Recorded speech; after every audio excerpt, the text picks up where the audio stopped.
Ces vedettes qui électrisent cette campagne électorale, madame, messieurs, et qui donnent beaucoup d'animation à cette joute politique liée à la présidentielle du 7 octobre prochain. On pense ici à Joe La Conscience, on pense également à Valsero, on pense à Roméo Dika, Jules-Frédéric Nyonga, Rigobert Sambaranak, Samuel Eto'o, mais également, cela nous rappelle les opérations et batailles électorales dans les pays à l'étranger. On se souvient des soutiens de Coluche, des Restos du Cœur, mais également de Yannick Noah. On pense aussi à Gérard Depardieu, Youssou N'Dour au Sénégal, à Tiken Jaffa Koli en Côte d'Ivoire. C'est pour dire que cette élection présidentielle voit une intrusion véritablement forte des vedettes sur la scène politique et qui prennent des positions qu'on pourrait décrypter sur ce plateau et pour mieux comprendre les enjeux. Bonjour et bienvenue pour cette nouvelle édition de votre émission 10-12 Le Zénith de ce mercredi 3 octobre 2018 qui nous permet de nous plonger comme chaque matin dans cette campagne électorale mais également dans les sujets qui font et défendent notre société. On va vous dire que l'équipe comme chaque matin est en place. D'abord vous, monsieur Bachou, Charles Hamel, bonjour et bienvenue. Bonjour monsieur Eric Fopoussi-Negou. Bonjour aux téléspectateurs. Coup de chapeau à Maurice Kamto qui ne cesse d'engranger, on va dire, un rassemblement terrible. S'était-il ou s'est-il bien lancé lorsqu'il appelait Paul Éric Kingé, le grand harangueur de foule? Oui, il est le directeur de campagne du MRC. Pareil pour Cabral Libi, pareil pour Dufault Flankin, avec un point d'interrogation, qui à la fin est le directeur de campagne du RDPC. Point d'interrogation. À quelques heures seulement de la fin de cette grande campagne, on veut bien savoir qui tire les ficelles. Était-ce le chef de l'État lui-même? Ou alors c'est à chacun de se débrouiller et de créer la diversion comme on le voit sur les plateaux à travers le concept porte-à-porte. Voilà, merci beaucoup Charles Hamel qu'on va retrouver. Prenez ce rendez-vous, mesdames, messieurs, chers téléspectateurs. Il sera 10h30 lorsque nous serons plongés dans la colère de Charles Hamel, monsieur Bachou ce matin. Également Florazé, bonjour et bienvenue. Bonjour Eric Fopoussi, bonjour à vous sur le plateau et bonjour à nos chers téléspectateurs. Depuis le mois de février jusqu'à ce mois, une petite fille avait gardé le silence et a décidé de briser grâce à l'association Akadélib. Une petite fille de 14 ans mineure violée par le maire de la région. On est dans la localité de Ngaoui, dans la Damawa, précisément pour cette information. Donc la petite a décidé de briser le silence et maintenant a donc partagé ce témoignage et cet instant plutôt douloureux pour elle. Et puis on en parle sur la toile à travers cette violence ou les violences faites aux femmes et aux jeunes filles. Et je rappelle également qu'il y a tellement d'informations à partager avec vous. Buzz également sur Samuel Eto'o fils et bien d'autres en complément pour ce mercredi. Alors, Florazé, je suis très heureux que vous commenciez par là, parce que ça montre bien que le Cameroun a récupéré à son compte cette campagne MeToo qui est née sur Twitter avec le hashtag MeToo. Évidemment, on sait tous de quoi tous les avec l'affaire, le scandale Weinstein à Hollywood, mais également le balance ton port qui a été repris dans les pays francophones. C'est bien que cette dame balance cette jeune fille balance son port. Donc c'est pour dire que toutes ces personnes qui sont accusées de viol seront désormais balancées et que la tolérance zéro sera appliquée à toutes ces personnes-là. Donc on aura l'occasion de revenir là-dessus et voir quels sont les tenants et les aboutissants de cette nouvelle affaire qui ébranle la République. Bon, Robengan, vous également, vous êtes sur le plateau ce matin. Bonjour et bienvenue. Bonjour, monsieur Fopoussi-Negou. Bonjour à vous, chers téléspectateurs. Quelle est la prochaine destination du candidat président? Douala, Beya, Bamenda ou Kribi? C'est quand même difficile que l'équipe de campagne du chef de l'État, le président sortant, ne puisse pas annoncer officiellement le calendrier des décembre. On est à quelques 3 jours hein, de la fin de cette campagne électorale. On tient à vous le rappeler, à vous le marteler régulièrement pour que vous l'ayez à l'esprit. Démarrons donc ce programme avec le premier arrêt. Il s'agit de l'histoire du jour. Harry Belé est encore là avec nous ce matin. Bonjour et bienvenue. Bonjour Eric Fopossi, bonjour Charles Amem Bachou, bonjour Florazeux, bonjour Père Bonbon et bonjour à vous à la maison. Eric, une autre histoire encore. Cette fois-ci, c'est l'histoire d'une jeune fille qui dit qu'elle est âgée de 20 ans, bachelière de son état. Dans ses marches, elle est tombée sur un étudiant, Florazé, un benguis plutôt. Elle dit qu'elle est tombée sur un benguis en séjour au Cameroun. Et le benguis veut l'épouser. Vous voyez, il a fait 1 mois au pays et pendant ces 1 mois, le gars a dragué et ça a donné. Présentement, le gars est rentré. La causerie continue via les réseaux sociaux, Facebook, Twitter et tout. L'amour est là, l'amour au rendez-vous. Elle dit qu'elle s'entend bien avec lui. Elle dit que c'est un homme super beau, gentil, merveilleux, attentionné et tout. Oui, mais le problème est qu'il est marié en Europe. Il a 3 enfants à l'appui, 2 garçons, 1 fille. Il dit que il veut l'épouser, qu'elle soit la femme du pays. Et 1 fois par mois, il est au pays pour pouvoir consommer le mariage avec elle. Donc, elle dit que le gars dit, en 12 mois, il sera là pour 1 mois. Donc, si ça tombe en février, il est là pour 28 jours ou 29 jours. Si ça tombe en juillet, il est là pour 30 ou 31 jours. Et elle dit, si jeune qu'elle, comment elle peut supporter ce genre de mariage? Un mariage que le mari il est à l'extérieur avec une autre femme, mais elle est ici, elle consomme juste 1 mois sur 12. Et elle a besoin de vos conseils. Elle dit, ce monsieur, elle n'a pas un problème avec ce monsieur, il est très beau, attentionné, il résout bien ses problèmes financiers. Mais voilà son problème. Aidez-la. Faut-il accepter la demande de ce monsieur? Parce qu'elle dit que Eric, que ce monsieur attend seulement son OK. Dès qu'elle dit je suis prête, le gars descend au pays et lui donne le mariage de ses rêves. D'autres, mairie, église et tout. C'est pas le genre qu'on raconte souvent qu'il va venir te douter, après il va t'abandonner là. Non. Il a dit il est prêt, il fait tout et il attend juste le OK de la fille. Maintenant, elle vient vers vous. Aidez-la. À son âge, 20 ans. Comment doit-elle supporter ce genre de mariage? Consommer le mariage à seulement 30 jours et 28 jours. S'il vous plaît, elle dit qu'elle est très sérieuse et soyez aussi sérieux en lui envoyant les conseils. Il faut pousser. Tu dis quoi? C'est précisément avoir les yeux fermés sans jamais tâcher de les ouvrir que de vivre sans se marier. Vous m'attendiez sur sans philosopher. Voilà.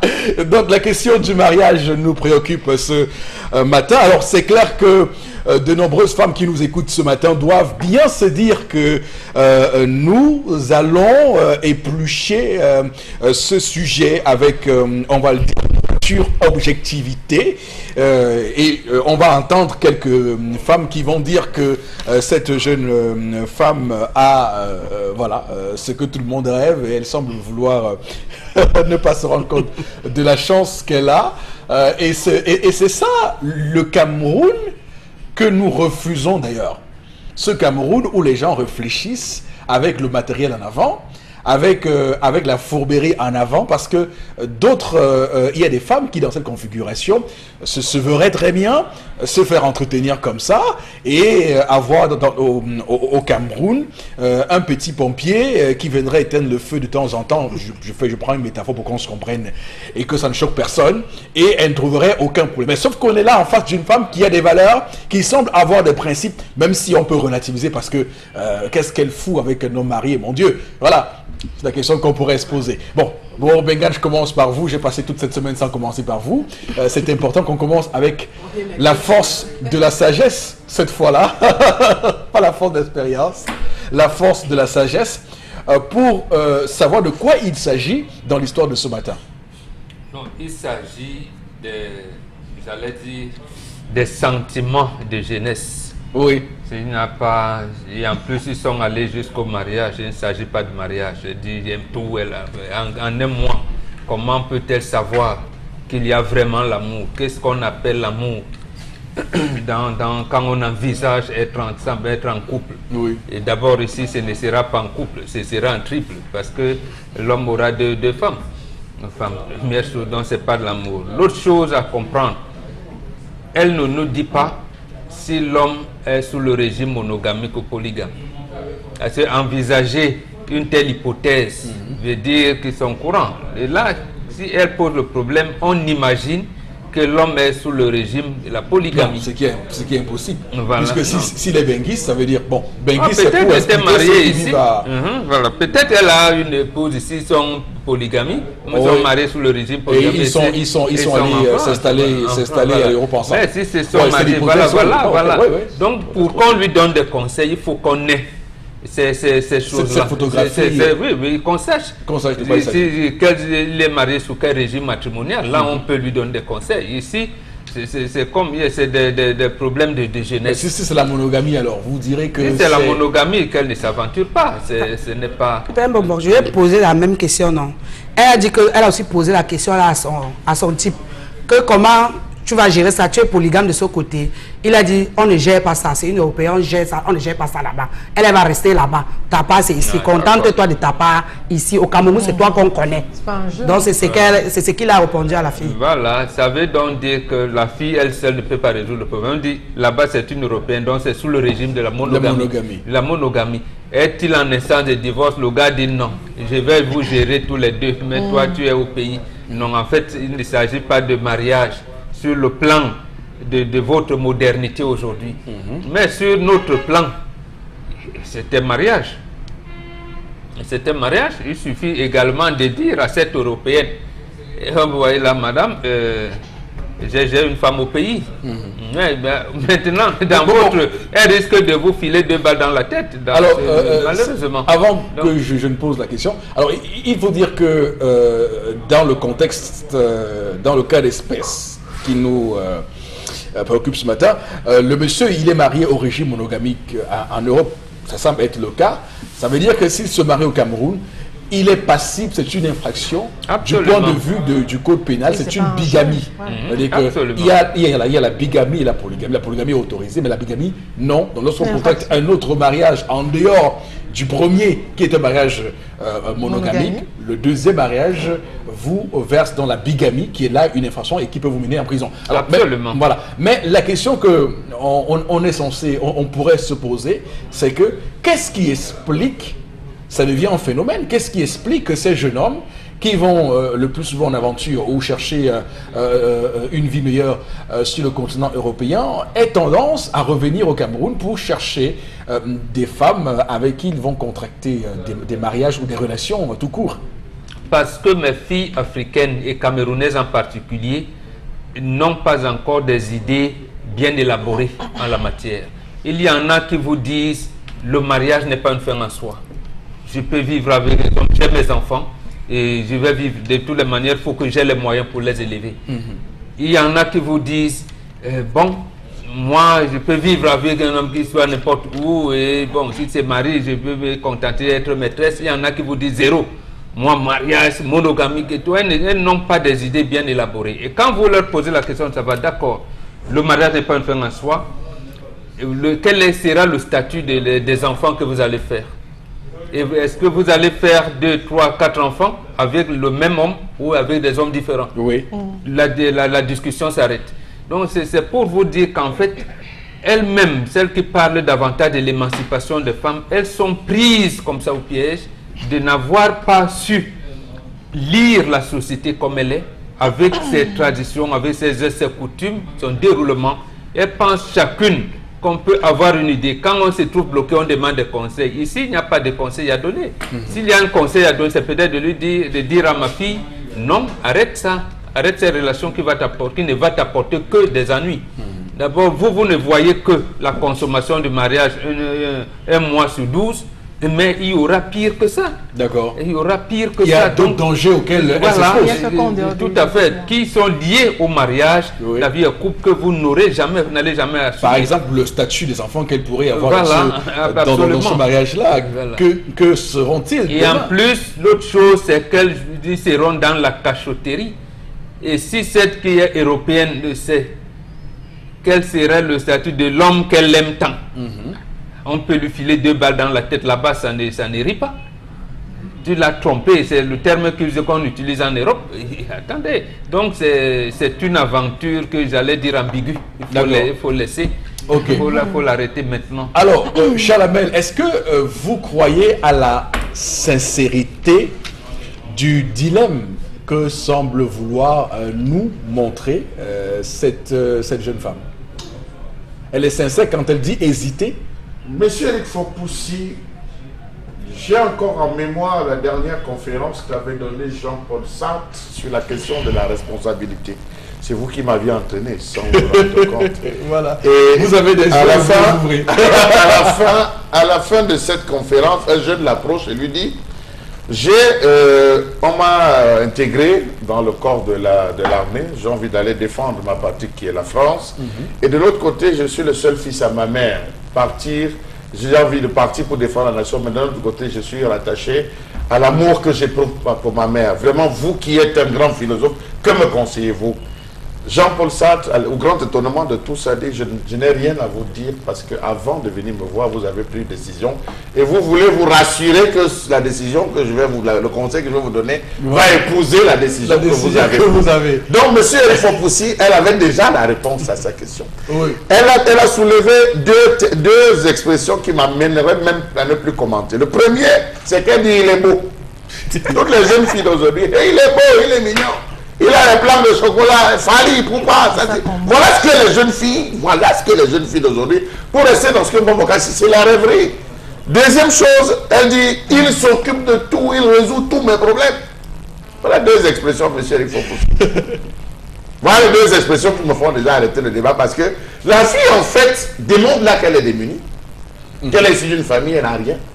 Elle s'agrippe à ce gars déjà d'elle parce que le gars réussit à s'occuper de tous ses problèmes et peut-être ceux de son environnement immédiat, c'est-à-dire ses frères, ses soeurs. Le deuxième point, c'est qu'il est beau, il comble au moins ses attentes, elle peut se balader avec lui. Voilà pourquoi elle dit: bon, elle est prête à vivre ce mariage. Elle est prête, dans l'histoire, quand vous écoutez comment Haribel vous raconte, la fille est prête à vivre ce mariage du moment où le gars s'occupe de tout. Elle est prête à vivre ce mariage. Et c'est généralement dans ce type d'inconfort qu'on se retrouve, M. Eric Fopoussi, que beaucoup de jeunes filles vivent aujourd'hui. Elles cherchent le statut, elles cherchent le titre, elles cherchent le grade, elles cherchent le confort. Beaucoup plus. Le beurre et l'argent du beurre. Le beurre et l'argent du beurre. Justement. Oui. Alors, lorsqu'elles se retrouvent, ton gars, c'est qui, maman, c'est un avocat. Ton gars, c'est qui, maman, c'est un journaliste. Il va te donner quoi? Les journalistes sont quoi? Laisse-le. Ton gars, c'est qui, c'est un footballeur. Voilà. Le parent lui embrasse. Mais est-ce qu'au fond, celui-là va épouser la respectabilité de la jeune fille? Est-ce que celui-là va respecter les conventions? Première chose. Deuxième chose, monsieur Eric Fopoussi, en Europe, il y a la polygamie, c'est reconnu. Et les adeptes de la polygamie, c'est les Mormons. On les connaît, on sait que les Mormons sont sûrs. Ce gars peut être Mormon, ou peut-être il a dû discuter avec sa femme, parce que ça aussi, il faut le préciser. Et la femme a dit: vraiment, votre histoire d'Afrique, là, c'est pour les nègres, je n'ai pas envie d'aller en Afrique.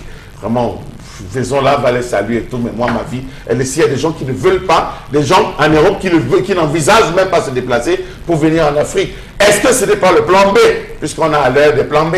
Est-ce que ce n'est pas un plan B pour lui de dire: ok, moi j'envisage rentrer m'installer bientôt au Cameroun, il faudrait que j'ai une base. Et la meilleure façon d'avoir une base, c'est de fidéliser quelqu'un à qui on va dire: tu es désormais ma femme, tu seras mes yeux et mes oreilles. Je commence à construire, plutôt que de donner l'argent à mes frères, plutôt que de donner l'argent à ma maman qui va gérer.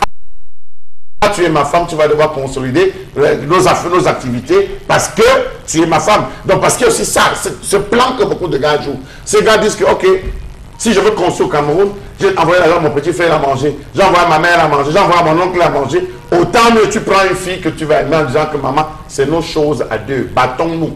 Il faut qu'on a passé bientôt, je rentre au pays. Tu vas rester suivi, tu seras mes yeux et les oreilles. La fille, dans cette confiance, va se retrouver à superviser. Et parfois, à la fin même, elle se retrouve à être chassée. La vraie blanche ou la vraie femme finit par entrer. Donc, je prends ces différents cas. L'autre cas, maintenant, monsieur, il faut aussi, je termine par là, c'est des jeunes Camerounais qui, ici, ils sont nombreux, qui se marient. Parce qu'il faut justifier à l'ambassade que vous avez un statut, vous êtes marié, vous avez des enfants. Ils font des mariages ici avec des jeunes filles. Ils vont doter. Et toi, après, il dit à la fille: maman, je fonce à l'aventure, je reviens, attends-moi patiemment. Il va en Europe, il se marie, contracte un autre mariage, il oublie celle-ci. Ouais, donc, il faut dire que les deux cas, Des deux cas, M. Eric Fopoussi, ça marche, mais beaucoup plus. Cette jeune fille, moi, je vous l'ai dit, elle a la réponse. Le gars est beau, il s'occupe d'elle, dans tout ce qu'il faut. Et elle est très bon. Voilà.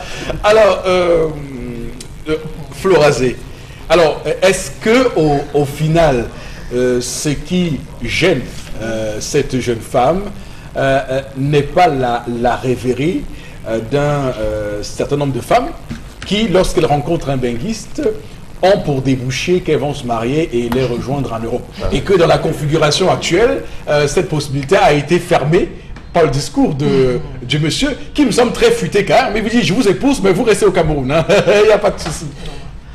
Je crois qu'on déplace le débat ce matin. Je tiens à rappeler à Chalamel que le confort... Non, je tiens à rappeler à Chalamel que le confort, tout le monde cherche. La femme recherche le confort, l'homme également recherche le confort. Oh. Quand vous cherchez, même quand vous êtes à la quête... confort on parle? Même quand vous êtes à la quête, même quand vous êtes à la quête... Mais Chalamel parlait de quel confort on parle? Chalamel parlait de quel confort? Même quand vous êtes à la quête d'une partenaire aujourd'hui, vous hommes, vous avez vos critères.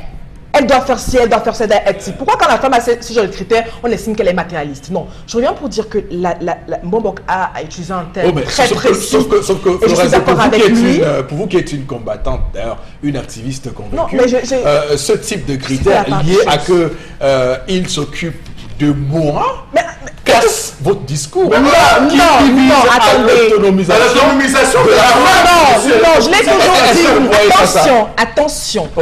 Dans je veux dire, les éléments de famille entre deux personnes, un homme et une femme, j'ai toujours dit que l'homme doit avoir sa place d'homme. Ça veut dire qu'il prend soin de sa famille.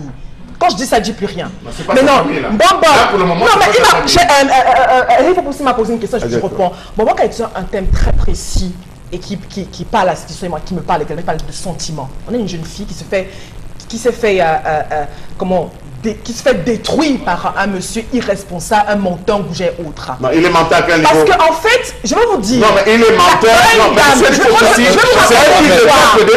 raconter Non, monsieur, il faut pousser. Elle vous a écouté attentivement quand vous parlez. Elle ne peut pas déplacer le débat en disant qu'il est menteur. Le monsieur a dit qu'il est marié en Europe et il se connaît qu'elle soit la femme du Cameroun. Non, on me dit qu'il est menteur. Vous savez quoi? Je vais vous dire... Alors, Charles Hamel, ce qui est intéressant à vous dire, c'est que je vous sais... un adepte de Sartre. Et vous savez que Sartre avait une capacité d'écoute inouïe. Alors, une fois qu'elle aura fini son argumentaire, je vous donnerai 20 secondes pour faire des précisions. Ça, c'est j'accepte votre honneur. Je crois que demain, après-demain, j'aurai le même privilège. Oui. Je viens pour dire que voilà l'histoire réelle. On a affaire à une femme qui rencontre un monsieur qui vit en Europe. Oui. Monsieur de prime abord ne dit pas à la dame qu'il est marié. Ils sont nombreux qui le font. Pourquoi vous voulez qu'on a... Mais maintenant, la femme, quand elle vient se confier à Ribet, elle est détruite en fait. Parce qu'elle est amoureuse. Moi, au Claude, on parle de sentiments. Et peut-être que, je ne sais pas quel âge elle a, je ne sais pas quelle activité elle fait. Mais attendez, je suis naïf. Ils sont nombreux, ces hommes, qui vivent là et tout. On ne sait pas comment ils vivent en Europe et tout. Quand ils arrivent là et tout, ils ne disent jamais ce qu'ils font. Ils ne disent jamais ce qu'ils... qui parle là. Oui, ils ne disent jamais qu'ils sont mariés là et tout. Oui. Et ils viennent berner des petites naïves, 20 ans, 18 ans, extra et tout. Oui. Donc, voilà donc la petite 20 ans, peut-être qu'il est dans un environnement, comme Chalamel l'a si bien dit, d'indigence. Oui et tout. Voilà. Oui. Qu'est-ce qu'il faut faire? Monsieur a parlé de mariage, un rêve. C'est ça en fait. Je crois que dans les familles, pour des familles encore solides, il faut construire un certain nombre de choses et déconstruire certaines idées. Le mariage, c'est vrai, oui, c'est beau pour la femme, c'est également bien pour l'homme. Mais à quel moment on est assez mature pour parler de mariage, pour s'investir dans le mariage? À 20 ans, on est encore... Mais elle doit vivre, elle doit jouir des plaisirs de sa jeunesse. Quand je le dis, je ne parle pas de libertinage. Elle doit aller à l'école, elle doit découvrir plein de choses, plein d'expériences. Pourquoi penser à ce moment au mariage, même si on vit dans l'indigence totale? Mais non, il y a autre chose. Sauf qu'en quoi le mariage... Non, je vais vous dire quelque chose. Non, mais attendez, non, je vais vous dire quelque chose. Parce que pour la plupart de mes jeunes sœurs, 20 ans, 15 ans, etc. et tout, qui ont pris le mariage comme rempart, ce n'était pas véritablement par amour, C'est-à-dire, on se marie parce qu'on passe casé, comme, j'aime pas trop le mot confort, etc. et tout. On va se cacher, non. Non, ce que je veux dire, c'est que c'est ça, en fait, le véritable problème ce matin. On a affaire justement à ces hommes qui vivent de l'autre côté et qui viennent peindre une toute autre réalité. Alors, il a besoin d'une jeune nénette que quand il est, parce qu'il dit un mois, quand il est au pays, il faut bien qu'il se... hein, et qui se trimballe, il va avoir une chair fraîche et tout. Attendez, mais c'est ça le véritable problème. Donc, il faut donc dire à nos sœurs, à nos enfants, que la vie ne se limite pas là. Il y a plein d'autres choses. Il faut avoir un certain discernement. Et je reviens pour dire qu'il est important d'avoir une instruction spirituelle et biblique. Quand on parle de discernement, l'élévation, c'est le côté spirituel. Ça fait que à la première parole d'un individu, notamment on parle des hommes, vous tout de suite, vous savez à qui vous avez affaire. Tout de suite, que vous ayez 20 ans, parce que justement vous avez une éducation biblique et une éducation spirituelle qui vous permet de détecter, mais qui vous met en avant-garde. C'est de ça qu'il s'agit. Que les hommes arrêtent. Que les hommes, et même ça, montons, allons plus haut. Même pour des femmes matures, comme Maribel, comme etc. Et tout, ils sont toujours là. C'est-à-dire que monsieur est marié et tout, mais il est toujours à l'extérieur. Maintenant, comment on fait pour régler ou alors pour discerner, etc. Souvent, ils ne vous disent pas qu'ils sont mariés. Vous êtes engagés dans une relation. Et attendez, ils sont très futés et très malins comme le diable. C'est-à-dire qu'ils réussissent à cacher leur vie actuelle. Vous, femmes, vous êtes engagés 6 mois, 1 an, et puis après, et puis après, pops. Vous tombez des nuits, il est marié, il a une femme, 5 enfants, etc. et tout. Malheureusement, c'est ça la réalité. Alors, mais comment discerner?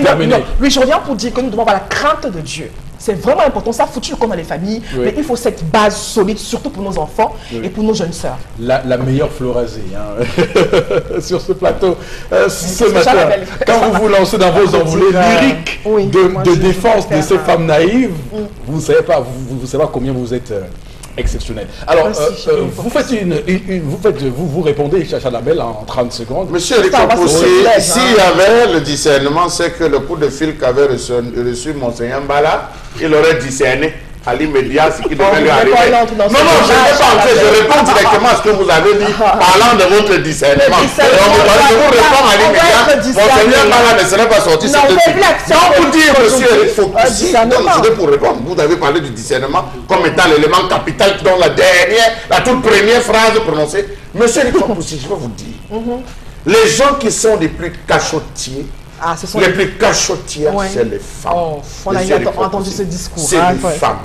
Lorsque vous avez affaire à quelqu'un qui est marié, ça se sait, ça se sent, ça se voit. C'est la femme qui, de manière volontaire, veut se voiler les yeux en se disant que je vais rentrer, je vais mettre celle qui est à l'intérieur dehors. Elle fait le touche, monsieur. Ça, je vais vous le dire. Pourquoi? Parce que vous allez vous retrouver qu'il y a des heures où vous ne pouvez pas l'appeler. Il y a des endroits où vous ne pouvez pas arriver. Il commence à avoir des barrières. Vous vivez sur la terre qui marche. Je finis par là pour dire que c'est un petit problème. Avec certains, lorsque vous appelez, ça devient les collègues, soit ça sonne. Mais je vous rappelle qu'il y a des amoureux. Je tiens à répondre en lui disant que celui qui est en Europe qui veut se faire une chair blanche, comme une chair fraîche, comme elle dit ici, il sait qu'il arrive au Cameroun au mois de décembre. Il commence sa chasse. J'appelle ça la chasse. Il commence la chasse dès le mois de septembre. Vraiment, c'est sur le Facebook. Il commence à attaquer sur Facebook. C'est comment? Non, vous pouvez lire. Il commence à chasser sur Facebook. Ça va se passer comment? Mais attends, la rentrée scolaire et tout. Non, comme tu vois, maman, ça ne va pas dire que je vais voir ce que je pourrais faire d'ici la fin du mois. Et lorsqu'il a attrapé la proie, il se concentre sur la proie. Ce n'est pas une histoire de mariage, monsieur Lifo. Ce n'est pas une histoire de chef flèche ou ceci. Donc, il faudrait que Florazé arrête un peu de toujours tout mélanger. Je termine, monsieur Eric Fopoussi. Je tiens à préciser qu'il y a des jeunes filles, ça il faut le dire, qui n'ont touché le billet de 10 000 pour la première fois de leur copain.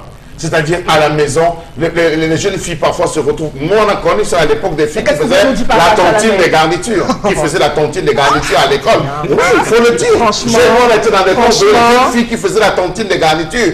Parce que se retrouvant dans cette situation, peut-être que vous êtes dans Tanga Sud. Vous avez vécu dans Tanga Sud. Mais nous venons de Tanga Nord. Je vous dis, à Tanga Nord, la vie n'était pas facile à Tanga Nord. Il y a des jeunes filles, mais Flora, il y a des jeunes filles qui se retrouvent justement dans ce système d'indigence. Donc, cette jeune fille, elle a soulevé 2 questions. Il est beau, Elle Mais elle est naïve. Non, c'est pas une question de naïveté, parce que même à 40 ans, il y a des femmes qui trouvent encore que les gens sont beaux. Non, mais oui. Permettez-moi. Oui, mais c'est pas un critère pour deuxièmement, choisir la il résout tous ces problèmes. Monsieur Fokoussi, vous qui dites qu'elle rêve, Non. à 20 ans, on a quel genre de problème? Mais justement, c'est À 20 ans, on a quel genre de problème? Elle est tout C'est vous qui rêvez à la place de c'est vous qui rêvez à la Si vous place parlez de du bien de 10 000 Elle a quel francs, problème? si le monsieur envoie 10 000 francs ou 15 000 francs par mois, elle estime que c'est du summum. Je dis qu'on a fait à une personne qui ne sait même Quelqu'un ne peut pas envoyer 10 000. Sachez donc que quelqu'un ne peut pas envoyer 10 000, 15 000 à une femme. Et à la fin de mois, vouloir l'épouser. Alors si le gars dit... Mais ce sont des bobards qui racontent à cette dernière. C'est pas possible. Ce sont des bobards, Charles Hamel. C'est pas Il croit qu'en possible. proposant le mariage,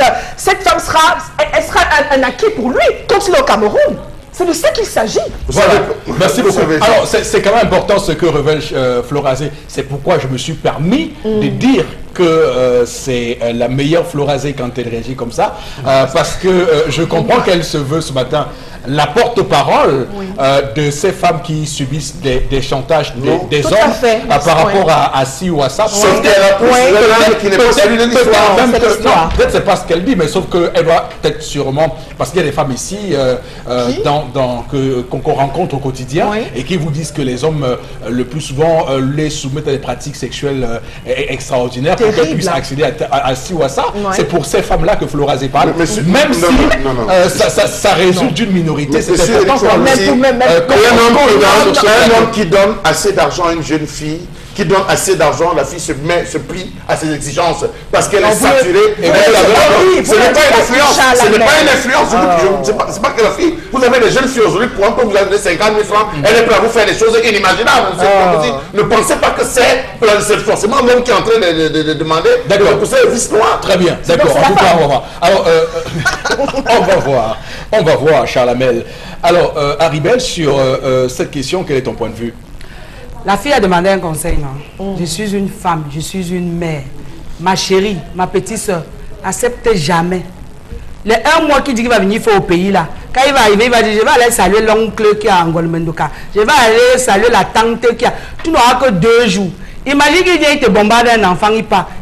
Les 9 mois là, tu vas passer avec qui, maman? La nausée, les envies. À 3 heures, tu as besoin de la prune. Qui va l'acheter? C'est quel genre de mariage? N'accepte pas. Il sait que quand je vais dire comme ça. Qui travaille à Bertois, ils ont les femmes. Non, mais il y a la mission, il y a le week-end, non. Il y a le week-end. Arrêtez de diaboliser. Arrêtez de diaboliser. Charles, il y a le week-end. Il peut quand même se déplacer, même de samedi. Il y a des femmes ici, je pense là à Jérémy Bikidik, même je pense à Jérémy Bikidik, mais donc il a de la famille ici, lui-même il est malade, la famille, ça ne veut pas dire que c'est respecter l'institution. Le mariage doit être consommé, Eric. Le mariage doit être consommé. Qui reste là-bas, je sais qu'au quartier on m'a dit qu'elle parle ce qu'elle ne peut pas faire. Tu vois le genre d'occasion là, tu laisses. Moi, je ne peux pas accepter le mariage à distance là, il ne fait pas ça. Que je suis au pays, lui là, il savoure la belle vie. Moi, je suis là avec les nausées, les envies de prendre 3 heures. Qui va l'acheter? D'accord. C'est compris. Alors, Florazé, on va lire rapidement quelques messages avec vous ce matin, des messages qui nous viennent de nos chers téléspectateurs ce matin, qui nous donnent le privilège d'ailleurs de recevoir leur contribution à cette émission. Je vous en prie, allez-y. Quand on est benguiste et que l'on rencontre une fille de 20 ans, si l'homme est sérieux, il cherchera plutôt à l'envoyer à l'école que de chercher à l'épouser. Pour moi, c'est un petit jongleur, c'est un monsieur, un téléspectateur qui dit avoir fait 27 ans en Europe. Voilà. Une autre réaction ce matin, mon humble avis, je dirais que cette fille est en train de se diriger vers la débauche. Elle n'a pas encore une maturité d'esprit et qui sait, c'est un manque, aussi un manque d'éducation sexuelle. Il me dit cet autre téléspectateur. Le drame, c'est que le gars n'a pas dit qu'il veut l'épouser en cachette. Ça suppose qu'il va rencontrer les membres de la famille. Oui. Ça suppose qu'ils vont discuter et à ce niveau, on va juger encore s'il est sérieux ou pas. On va mettre des barrières. Allez-y rapidement. Ce monsieur benguiste veut se marier avec la fille juste pour se rassurer qu'elle n'épousera pas un autre. Rien ne prouve qu'il va continuer à bien s'en occuper après. C'est un égoïste. Que la petite de 20 ans ne choisisse pas l'option des femmes désespérées. C'est Paul qui réagit ce matin. Une autre, que les benguistes cessent leur comédie et nos filles arrêtent avec leur mentalité extravertie. Comment peut-on sérieusement parler de mariage en un mois? Cet homme n'est pas du tout sérieux quand il veut tout simplement profiter de la naïveté de cette fille. C'est Charles-Aimé Abonabéry qui réagit pour nous. C'est un fidèle téléspectateur. Et un dernier message. Oui, alors une autre réaction ce matin. Cette fille est totalement naïve, au point, tout au moins, donc je pense que l'homme en question résout tous les problèmes, c'est vrai, mais il peut penser à son éducation qui est prioritaire. C'est Simon Mou qui réagit. Alors, Lamartine dit ceci: un seul être vous manque et tout est dépeuplé. A tout de suite, madame, messieurs.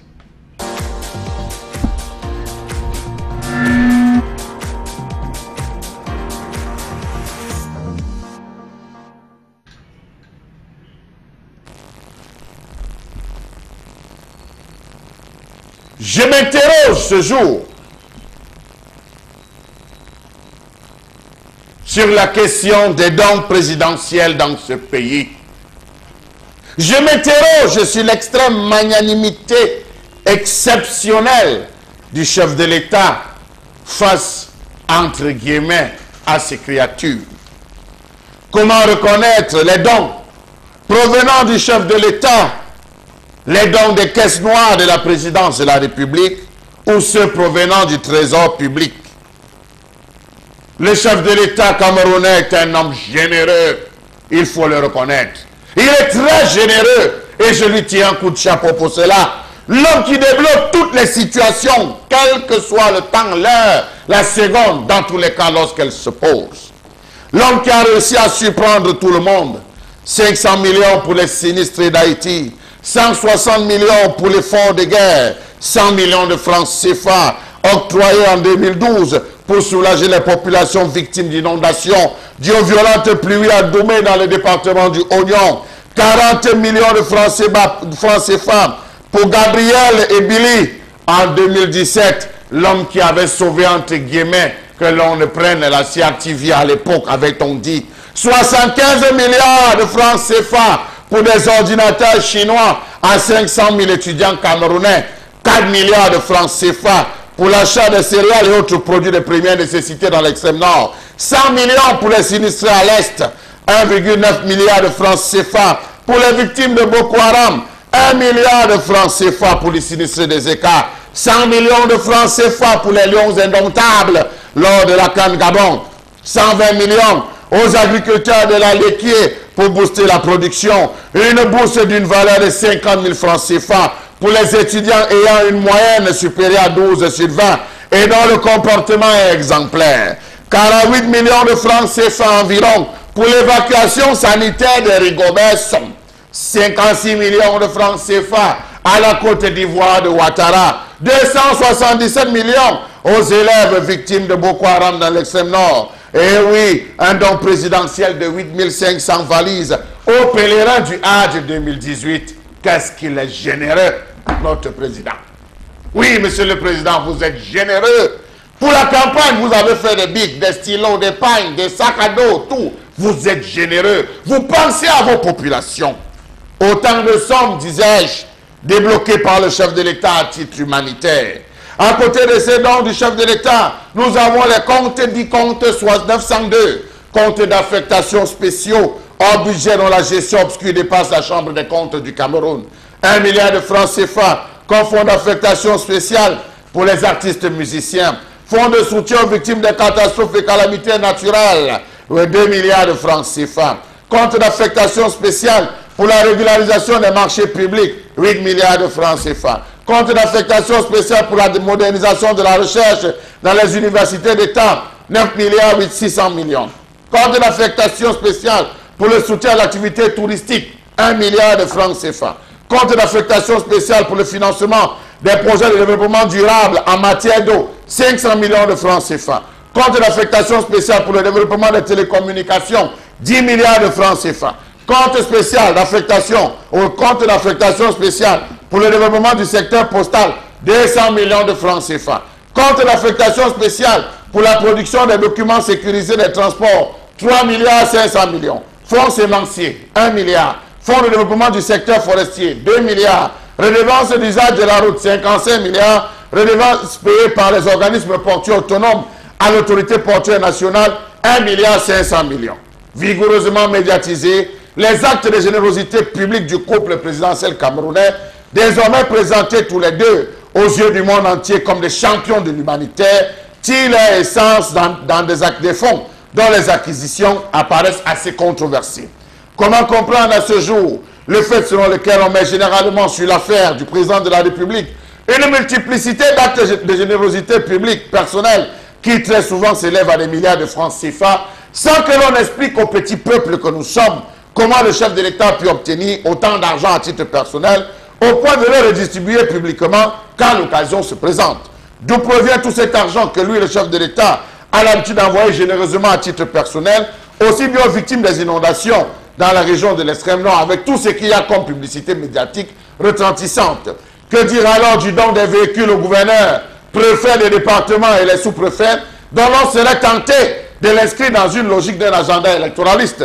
Rappelons-nous que nous étions en avril 2016, lorsque les 10 gouverneurs des régions du Cameroun, les 58 préfets des départements et 360 sous-préfets recevaient chacun des ministres de l'administration territoriale et de la décentralisation, d'alors René Mangasadi, les clés d'une Peugeot 508 dernier cri et d'une Toyota Land Cruiser V8, véhicule flambant neuf qui avait coûté aux contribuables la somme de 4 milliards de francs CFA débloqués pour l'achat de 177 automobiles.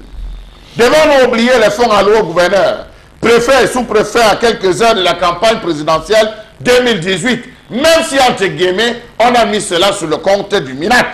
Expliquez-moi pourquoi et comment une telle équation a-t-elle été envisagée. 3 millions pour les gouverneurs, 700 000 pour les secrétaires des régions, 600 000 pour les inspecteurs régionaux et services régionaux, 1 500 000 pour les préfets, 1 000 francs pour les A1, les adjoints préfectoraux, A1, A2, A3, 1 million pour les sous-préfets, 300 000 pour les adjoints des sous-préfets. Calcul fait, cela fait environ 669 millions de francs CFA repartis comme suit. 10 gouverneurs fois 3 millions, ça fait 30 millions. 10 secrétaires régionaux fois 700 000, ça fait 7 millions. 10 inspecteurs régionaux fois 600 000, ça fait 6 millions. 10 chefs de cabinet fois 400 000, ça fait 4 millions. 58 sous-préfets fois 1 500 000, imaginez. Préfet autant, 58 préfets fois 1 500 000 francs. Imaginez, 58 A1, 58 A2, 58 A3. Le tout, on se retrouve avec les 361 sous-préfets qui ont 1 million, ça fait 361 millions de francs CFA. 361 adjoints de sous-préfets fois 300 000, ça fait 108 millions 300 000 francs CFA. Calculez cela et vous vous rendez compte que finalement, on dépense de l'argent, on dilapide de l'argent en oubliant le pauvre contribuable. Dépenser 700 millions tout de suite et maintenant pour donner à tous ces différentes autorités administratives, alors qu'à chaque candidat, on n'a donné que 15 millions. Vraiment. Bon, ça pourrait atteindre 30 millions si ces candidats-là atteignent au moins 5% pour cette élection présidentielle en termes de résultats. Bon, c'est une digression que je fais, une parenthèse que je fais faire la mêle pour magnifiquement me positionner sur la colère, votre colère ce matin. On est là en plein dans ce qu'on appelle le gaspillage des ressources de l'État. On a eu nous-mêmes du mal à croire que c'était que le document qui a circulé était un document authentique. D'ailleurs, jusqu'à hier encore, on émettait des réserves sur la véracité de ce document-là. Et force est de constater que c'est réellement un Cameroun qui s'enlise lorsqu'on voit cet argent qui est attribué à ces autorités administratives, chefs de terre, comme on pourrait le dire sur ce plateau. Mais au-delà de ça, c'est que ce n'est pas un fait isolé. On sent que c'est une volonté de gérer le Cameroun avec des cadeaux qu'on donne aux gens, des cadeaux qu'on donne aux gens selon des circonstances, selon des ambitions qu'on nourrit, selon les résultats qu'on souhaite avoir, selon qu'on veut berner une partie du peuple ou non. Vous avez fait allusion, et ça c'est très important de le dire, à ce don de sacs offerts aux pèlerins du Hajj, ce qui à l'époque avait suscité moult d'interrogations sur quelles étaient les visées réelles d'une telle opération qu'on pourrait qualifier de charme. Une opération de charme qui, au final, s'était avérée être une opération électoraliste dans ce contexte où on sait très bien que toutes ces personnes-là ont, on va dire, une implication réelle dans le processus électoral. Alors, Boro Bengan, à quoi tient ce phénomène qu'on observe ce matin via la colère de Charles Hamel? Non, je pense que si les choses avaient été clairement définies et même connues du grand public, je pense qu'il n'y aurait pas de problème. Parce que ce qui offusque dans la colère de Charles Hamel, c'est qu'on ne sait pas d'où vient cet argent. Est-ce que c'est le fonds de l'État? Est-ce que c'est l'argent propre du chef de l'État? Lorsqu'on parle de dons, donc, on parlait de dotation spéciale. Est-ce que dotation spéciale veut dire don? On a parlé de 75 milliards ici pour les ordinateurs. Au premier temps, c'était un don. Après, c'était une dotation. Après, on vous dit, c'est un prêt. État chinois, c'est précisément, ces micmacs-là sont au-delà de ce qu'on peut appeler les problèmes de syntaxe. Il doit avoir une signification réelle. Or, si vous observez, lorsque les députés discutent, débattent sur le budget de l'État, il y a trois orientations majeures quand il faut adopter le budget de la présidence de la République. Il y a ce qu'ils appellent, même ça aussi c'est bateau, vous allez vous rendre compte, il y a ce qu'on appelle formulation et coordination de l'action présidentielle. Vous allez savoir comment. Qu'est-ce que ça veut dire? Il y a le deuxième point qui peut être un peu plus explicite. Protection présidentielle et l'intégrité du territoire. Donc là, on peut imaginer que le président de la République ou alors la présidence de la République doit avoir une cellule militaire, une garde rapprochée, des conseillers aux matières militaires, ainsi de suite, et que garant de l'intégrité du territoire, il peut avoir des fonds pour intervenir, finalement. Ponctuellement. Oui, mais le troisième point aussi est très bateau. On va parler de gouvernance et appui institutionnel de la présidence de la République. Là aussi, ça devient compliqué, comme le tout premier point. Autrement dit, fonds de souveraineté? Je n'en sais rien, mais on dit de gouvernance et appui institutionnel. La présidence de la République. De toutes les manières, ce sont les trois orientations qui justifie l'allocation du budget de l'État. Mais ce qui intéresse le citoyen, ce qui est accessible lorsque le budget est voté, c'est que nous prenons seulement le cas des 2 dernières années. 2017, d'abord il y a une ambiguïté. Il y a le budget présidence de la République. Et après il y a une autre dotation, service rattaché. Donc vous voyez, même là, il y a un quiproquo, ce n'est pas bien. Que veut dire présidence de la République? Que veut dire service rattaché? Voilà. Donc vous allez vous rendre compte que la présidence de la République, est-ce que le cabinet civil est incorporé? Est-ce que le secrétaire général de la présidence de la République y est? Est-ce que la sécurité du militaire y est? Vous ne saurez pas. Et l'autre chose, c'est que presque tout le monde est fonctionnaire là-bas. Donc ils ont leur salaire qui vient du ministère de la fonction publique, du ministère des Finances. Mais est-ce qu'on les paye? La présidence, est-ce qu'ils ont, j'allais dire, leur bulletin de paie, voilà, vient de la présidence? Non. Puisqu'on peut vous sortir de là et vous pouvez retourner pour ceux qui font de la défense à leur ministère d'origine. Donc voilà l'ambiguïté pour l'année 2017. Et pour l'année 2017, pour terminer, ce budget de 55,611 milliards faisait en sorte que pour l'éponger, il fallait que le président de la République dépense 1,69 milliard par semaine. Ça veut dire sûrement que l'argent restait. Et cette année, on a réduit un peu. Oh, je pense que le budget de cette année, c'est de l'ordre de 48 milliards. Bon, vérification, vous allez vous rendre compte que pour épuiser ce budget, il faut dépenser par semaine 900 millions environ. Ça veut dire qu'il y a l'argent. Il y a dans le carburant, dans voilà, tout ce qu'on peut imaginer comme de toutes les manières, les frais du carburant de la présidence sont au-delà de ce que l'ont le policier. Oui. Bon. le policier. C'est une hérésie, cette voilà, quand cette année, on peut dépenser 900 millions pour prétendre consommer tout le budget, parce que là-bas, on vous dit, les députés vous disent hors micro, que non, là-bas, l'argent, il faut donner l'argent. Parce que là-bas, on ne peut pas mettre la présidente de la République en disant qu'il va faire des prêts pour alimenter ses caisses. Là, il faut que le ministère des Finances du gouvernement trouve les moyens pour alimenter le budget. Quand on dit 55 milliards, il faut que les 55 milliards soient là. En argent frais. En argent frais. Oui. Donc, et pour les ministres, bon, on va vous dire, vous pouvez vous battre. Il y en a coopération chinoise, GTZ, bon, voilà. Mais à la présidence, il faut que l'argent frais soit là. Bon, donc, où est la nécessité de donner 3 millions au gouverneur? Je veux dire, à un moment donné, on s'interroge. Là aussi, on a eu une partie de réponse par le ministre en charge de l'administration territoriale. Il a dit qu'il était le ministre des élections.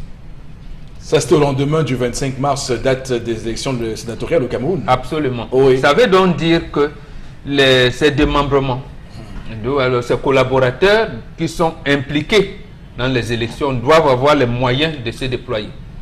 Donc, on leur donne donc une dotation spéciale qui n'est pas dans le budget de l'ECAM. Oui. Donc, ça veut dire qu'en fait, tenez-vous tranquille, et l'ECAM ne contrôle pas seul les élections. D'accord. Alors, il faut dire que il y a, il faut le dire, un autre scandale, et on devrait écarquiller les yeux tout grand pour le dire, c'est qu'il y a il y a les familles des déplacés du sud-ouest et du nord-ouest qui sont actuellement dans la région, dans le département du Noun, pardon, et qui ont reçu 30 000 francs par famille. 30 000 francs par famille. Oui, mais là, est-ce que c'est le président? Des familles. Là, il y a l'ambiguïté, c'est que on ne nous dit pas si c'est parmi les fonds d'assistance humanitaire. Oui, c'est le plan voilà, plan d'assistance humanitaire, ce n'est pas la présidence de la République. Dire, là. Cet argent-là, on aurait pu le dépenser pour ces familles-là, puisque elles en ont besoin. Mais la présidence de la République peut faire un appui institutionnel à tout ce qui lui semble bien dans la nation. On envoie l'argent à... c'était aux Philippines ou je ne sais pas, en Haïti, on peut envoyer là l'appui de la présidence. Sauf que les gouverneurs sont déjà très bien traités, ils ont beaucoup d'avantages, non? C'est ce qu'on laisse croire, mais à ça, ils ont une mission spéciale qui n'est pas connue de nous tous pendant l'élection, notamment l'élection présidentielle. Ok, alors Charles Hamel, sur le sens à donner à ces dons du président de la République. Monsieur Eric Fopoussi, pendant longtemps, les Camerounais ont été coupés des réalités politiques de ce pays. Les Camerounais regardaient faire monsieur Eric Fopoussi, l'ensemble, ils voyaient poser des actes comme le chien devant la télé sans jamais comprendre. Il est temps aujourd'hui qu'on essaie, et c'est la raison pour laquelle je veux dire à tous les Camerounais, pendant ces 2 semaines, c'est-à-dire ces 2 semaines, de ne plus rire. Non, vous n'allez pas dire. J'ai dit aux Camerounais de ne plus montrer les dents, de ne plus rire. Pourquoi? De marcher avec le visage attaché, monsieur. C'est l'heure est grave. Parce que l'heure est grave, monsieur. On n'a pas eu de mesure. Je ne voudrais même pas que vous-même vous souriez, vous ne devez pas sourire, monsieur Fopoussi. Vous commencez à appliquer cette mesure en étant nerveux, monsieur Fopoussi. Parce que quand vous vous rendez compte qu'on donne 700 millions de francs, monsieur Fopoussi, on donne 700 millions à ces personnes suscitées. 700 millions ne régleraient pas quel problème infrastructurel. Ces 700 millions, à un moment comme celui-ci, nous avons déjà des filles qu'il faut rapatrier en urgence. Qui est-ce qu'on a dépêché? Comment cela se gère? Les filles ont refait notre vidéo pour dire c'est grave. Nous voici qu'on est en train de mettre en prison. Que dit le gouvernement camerounais? Silence, motus, bouche cousue. Avec 700 millions, quels sont les hôpitaux qu'on ne parvenait pas à essayer d'équiper, ne serait-ce qu'en médicaments? Monsieur Eric Fopoussi, un gouverneur a besoin de quoi? Dites-moi. Parce que le gouverneur, c'est celui-là qui va appeler les élites en disant que les gars, le préfet, le sous-préfet va dire que les gars ont fait comment il faut qu'on organise les choses. Ça viendra, monsieur Eric Fopoussi. Non, les autorités administratives peuvent nous mettre en détention préventive pendant la période électorale. Est-ce qu'on a besoin ça veut dire qu'on peut... Non, puisqu'on va vous dire, on ne veut pas le regroupement de tel endroit. On ne veut pas. Donc, pour ça, peut-être, c'est pour cette raison qu'on leur donne les moyens. de mobiliser la force C'est compris, je l'avais publique. Mais bon, il y a tout un déploiement du carburant. Ah, d'accord. Et toutes les dotations en carburant, puisque que ce soit la préfecture, la sous-préfecture, la région en elle-même, elle a un budget de fonctionnement. Mais bon, comment vous voulez faire en dehors des élections, c'est un budget normal. Maintenant, la période de la présidentielle est spécifique. Bon, on veut faire le grabuge à Douala 3. Le sous-préfet, il va me mettre en détention préventive. Administrative, ils ont c'est bien là.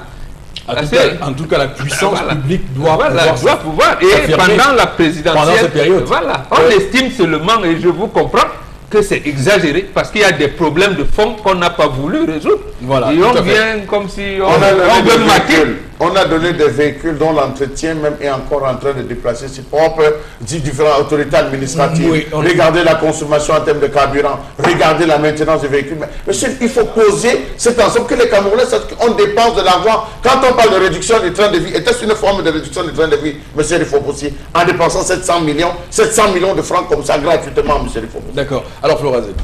Non, je dirais, il faut quand même avouer à travers, parce que quand j'écoutais Chalamel, je pensais à une guerre de chiffres, et puis on ne sait même plus à quel moment s'arrêter.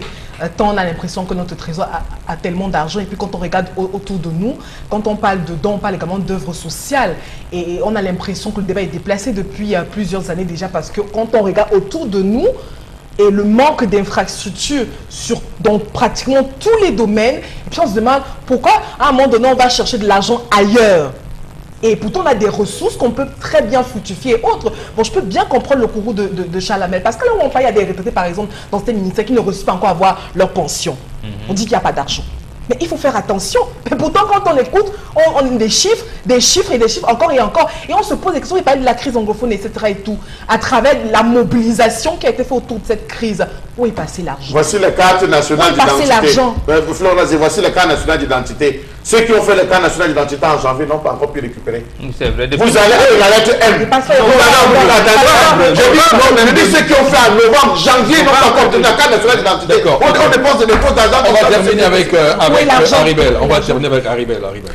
Oui, Eric Foposi, je vais te poser une question. Depuis là, ça m'échappe. Quand on nomme quelqu'un, on dit que la personne va entrer, quoi? En fonction? Non. Il va jouir de... L'article 2. L'intéressé a droit aux avantages de toute nature prévus par la réglementation. Voilà. On a nommé un gouverneur, on a dit qu'il va jouir des avantages de toute nature. Donc, même la voiture qu'il a trouvée, c'est pour lui. Tout ce qu'il trouve, c'est pour lui. Les élites, c'est pour lui. La région, c'est pour lui. Et comme ça ne suffit pas, on part encore dans les caisses, on puise pour acheter la voiture, donner au gouverneur. Mais dis donc. Non, on lui donne encore en main. Il y a des choses qu'on n'a pas dites qui peuvent être oubliées. Donc, prendre 2 millions seulement, c'est pas beaucoup. Dernièrement, j'ai suivi la commission du bilinguisme, c'est ça? On a donné chaque membre une voiture. Et pourtant, ils ont un salaire à l'appui. Mais dis donc, c'est quoi? Vous voulez nous tuer? Non, on a dit là-bas que leur mission est bénévole. Là, on peut vous donner un petit quelque chose pour que vous buvez l'eau. Parfois non, Eric. Parfois non, quand vous faites vos dons là, épargnez-nous de ça parce que nous sommes déjà morts, on attend seulement que d'autres jours d'enterrement. Quand vous nous annoncez là, ça nous finit seulement encore. D'accord. Restez avec ça dans votre bureau. Merci beaucoup. On va marquer une pause. C'est la fin de la première heure de l'émission. À tout de suite. De retour, madame, monsieur, pour cette deuxième partie de votre émission 10-12, le Zénith de ce mercredi 3 octobre 2018. Et cette deuxième partie, je tiens à vous le dire d'emblée, d'entrée de jeu, que ce sera passionnant, ça c'est clair. Donc il y a tellement de choses qu'on va décrypter, des informations qui nous parviennent des réseaux sociaux, qui ont un goût clairement plus corsé qu'hier. Et avant de se faire cela, on va prendre les messages que vous nous envoyez via les numéros qui s'affichent régulièrement, ou le numéro, puisqu'il s'agit d'un numéro qui s'affiche généralement au bas de votre petit écran. Alors, Florazé, ou de votre écran, puisqu'il y en a qui ont des plus grands écrans. Alors, Florazé, on va prendre ces messages-là. Et la toute première réaction réaction de cette seconde partie, ceci sur la colère de Charles Hamel, juste que nous vivons dans un pays où le peuple n'est au courant de rien sur le fonctionnement de la République. C'est tout le temps une grande mascarade, nous dit ce téléspectateur, et puis il pense que le 7 octobre, le peuple doit être radical là-dessus. Autre réaction ce matin de Donald qui réagit, dit que les CAM est dirigé par la présidence de la République. C'est également un autre problème. Et puis en réalité, la République et puis son gouvernement ne sont pas là pour gouverner, mais pour tout simplement piller les caisses de l'État.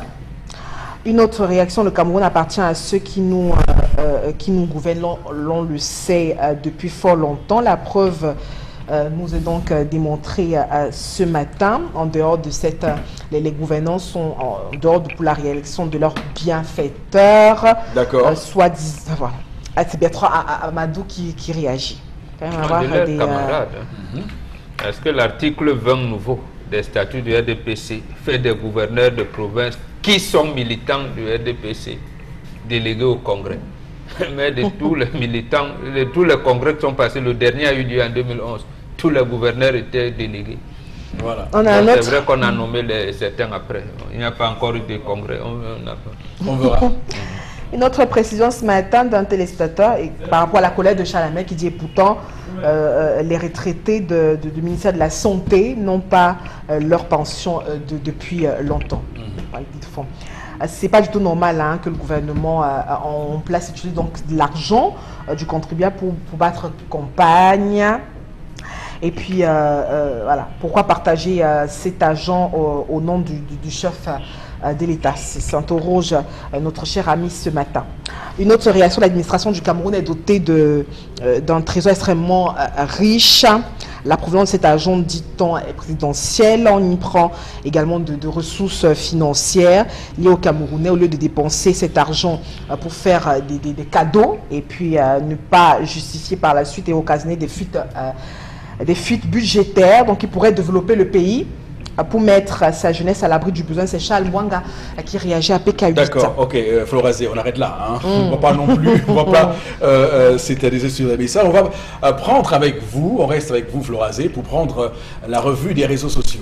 Tout à fait, Eric Fopoussi, trois informations déjà pour ce mercredi. Merci pour ce menu chargé. Et l'une des informations qui fait le buzz ce matin depuis hier soir, c'est donc cette profession de Samuel Eto'o qui a donc dit, je cite, qui a dévoué justement son vote au président Paul Biya. Vous pouvez imaginer les vives réactions que cela apporte sur la toile. Donc Samuel Eto'o qui annonce qu'il va soutenir, il votera pour le candidat président Paul Biya lors de la présidentielle du 7 octobre prochain. Je vais peut-être revenir sur ce qu'il a dit. Je cite, nous avons besoin d'un leader rassembleur. Ça, c'est très important pour notre peuple. Moi, en 37 ans, j'ai connu ce beau pays, ces frères qui aiment vivre ensemble parce qu'on a toujours connu la paix dans notre pays, parce qu'on a toujours voulu vivre ensemble. A-t-il donc lancé d'entrée de jeu, donc vive qui a suscité, il y a pas mal de buzz sur la toile. Certains estiment que Samuel Eto'o a fait le mauvais choix quand on parle beaucoup qui veulent le changement. On rappelle également qu'à côté de ça, on a également vu Rigobert Song lors du grand meeting à Salah également avoir arboré les effigies du RDPC. Donc certains sur la toile, nos chers internautes, ont essayé de coller cette information à celle de Samuel Eto'o. Beaucoup estiment que c'est une sorte de trahison, mais en tout cas d'autres estiment que chacun a le droit de faire son choix pour cette élection et pour que Samuel Eto'o fût également un enjeu majeur pour la réalisation, l'organisation effective même de la CAN 2019 au Cameroun. Eric Fopoussi.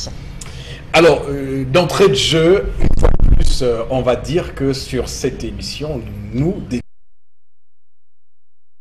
débattons les sujets avec objectivité, neutralité, et que tout ce qui sera dit ici sera fondé sur des arguments défendables.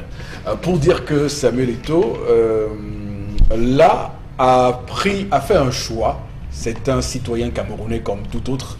On doit rester tout à fait mesuré dans ce qu'on fait. C'est un être humain, donc il peut avoir des choix sur la base de ce qu'il estime être le justificatif de ce choix-là.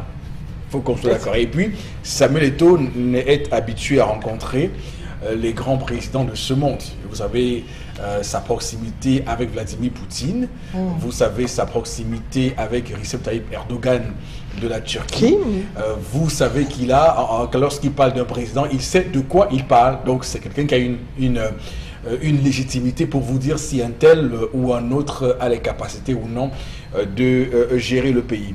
Et les vedettes ont toujours été dans cette constance de faire un choix politique. Si on prend un pays comme la France, on verra bien que Johnny Hallyday, de Réalité Mémoire, était très proche des milieux de droite.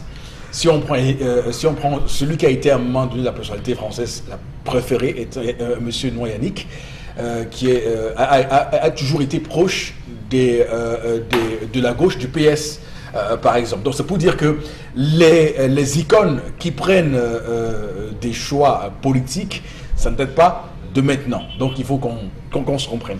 Et puis, le troisième point, le troisième point, on entend des gens dire qu'il aurait dû se mettre au-dessus de la mêlée et qu'il n'aurait pas dû faire un choix politique. Alors, mais de quel droit on juge que quelqu'un fasse un choix politique ou non, de quel droit? Donc c'est ça, et ça témoigne un peu de ce Cameroun que nous ne voulons pas, le Cameroun de l'intolérance, où on ne respecte pas les uns et les autres par rapport à leur conviction. C'est-à-dire que lorsque vous avez une conviction, on vous détruit, on vous insulte, on vous canarde au nom de votre choix. Donc il y a une culture de la tolérance qu'on devrait construire au Cameroun pour continuer à vivre harmonieusement en paix. Voilà. Alors, je commence par vous, Boro Bengan, sur votre point de vue et votre analyse de cette décision de Samuel Eto'o de voter pour le candidat président Paul Biya. Non, c'est compréhensible. Vous avez énoncé certains axes. D'abord, j'ajouterais, je prends à mon compte ce que vous avez développé, j'ajouterais d'abord que je pense que Samuel Eto'o, d'éviter la polémique qui avait entouré une de ses sorties il y a quelques mois, où on lui prêtait des intentions d'être candidat à l'élection présidentielle. Et vous avez vu, sa réaction, je vous disais à l'époque que c'est vrai, il fallait le faire, parce que d'abord dissiper ces malentendus. Au lendemain de l'élection de Mr. George au Libéria, de George Weah. Tout à fait. Deuxième chose, il est quand même, j'allais dire, pas officiellement, mais il est nommé ou alors désigné par le chef de l'État actuel, le président Biya, pour suivre de près l'organisation de la CAN. Donc en fait, pour cette CAN de 2019, il est les oreilles, les yeux et les pieds du président de la République. Et on le disait encore hier, j'ai vu certains qui ont pensé avoir vu autre chose, mais ce n'est pas vrai. Cette délégation qui est arrivée sur proposition et sur moyen d'Eto'o. On ne peut pas le nier. C'est-à-dire qu'on a vu aux sorties, peut-être on reviendra, je n'en sais rien, mais c'est que cette sortie, Eto'o voyait le danger. Et il a dit, mieux vaut en parler à celui qui l'a désigné. Et il a demandé au président de la CAF de venir et donner les détails, parce que lui, il n'est pas membre du comité exécutif. Tout à fait. Mais il sait que des choses graves peuvent arriver et qu'il ne faudrait pas que le président qu'il a désigné soit surpris.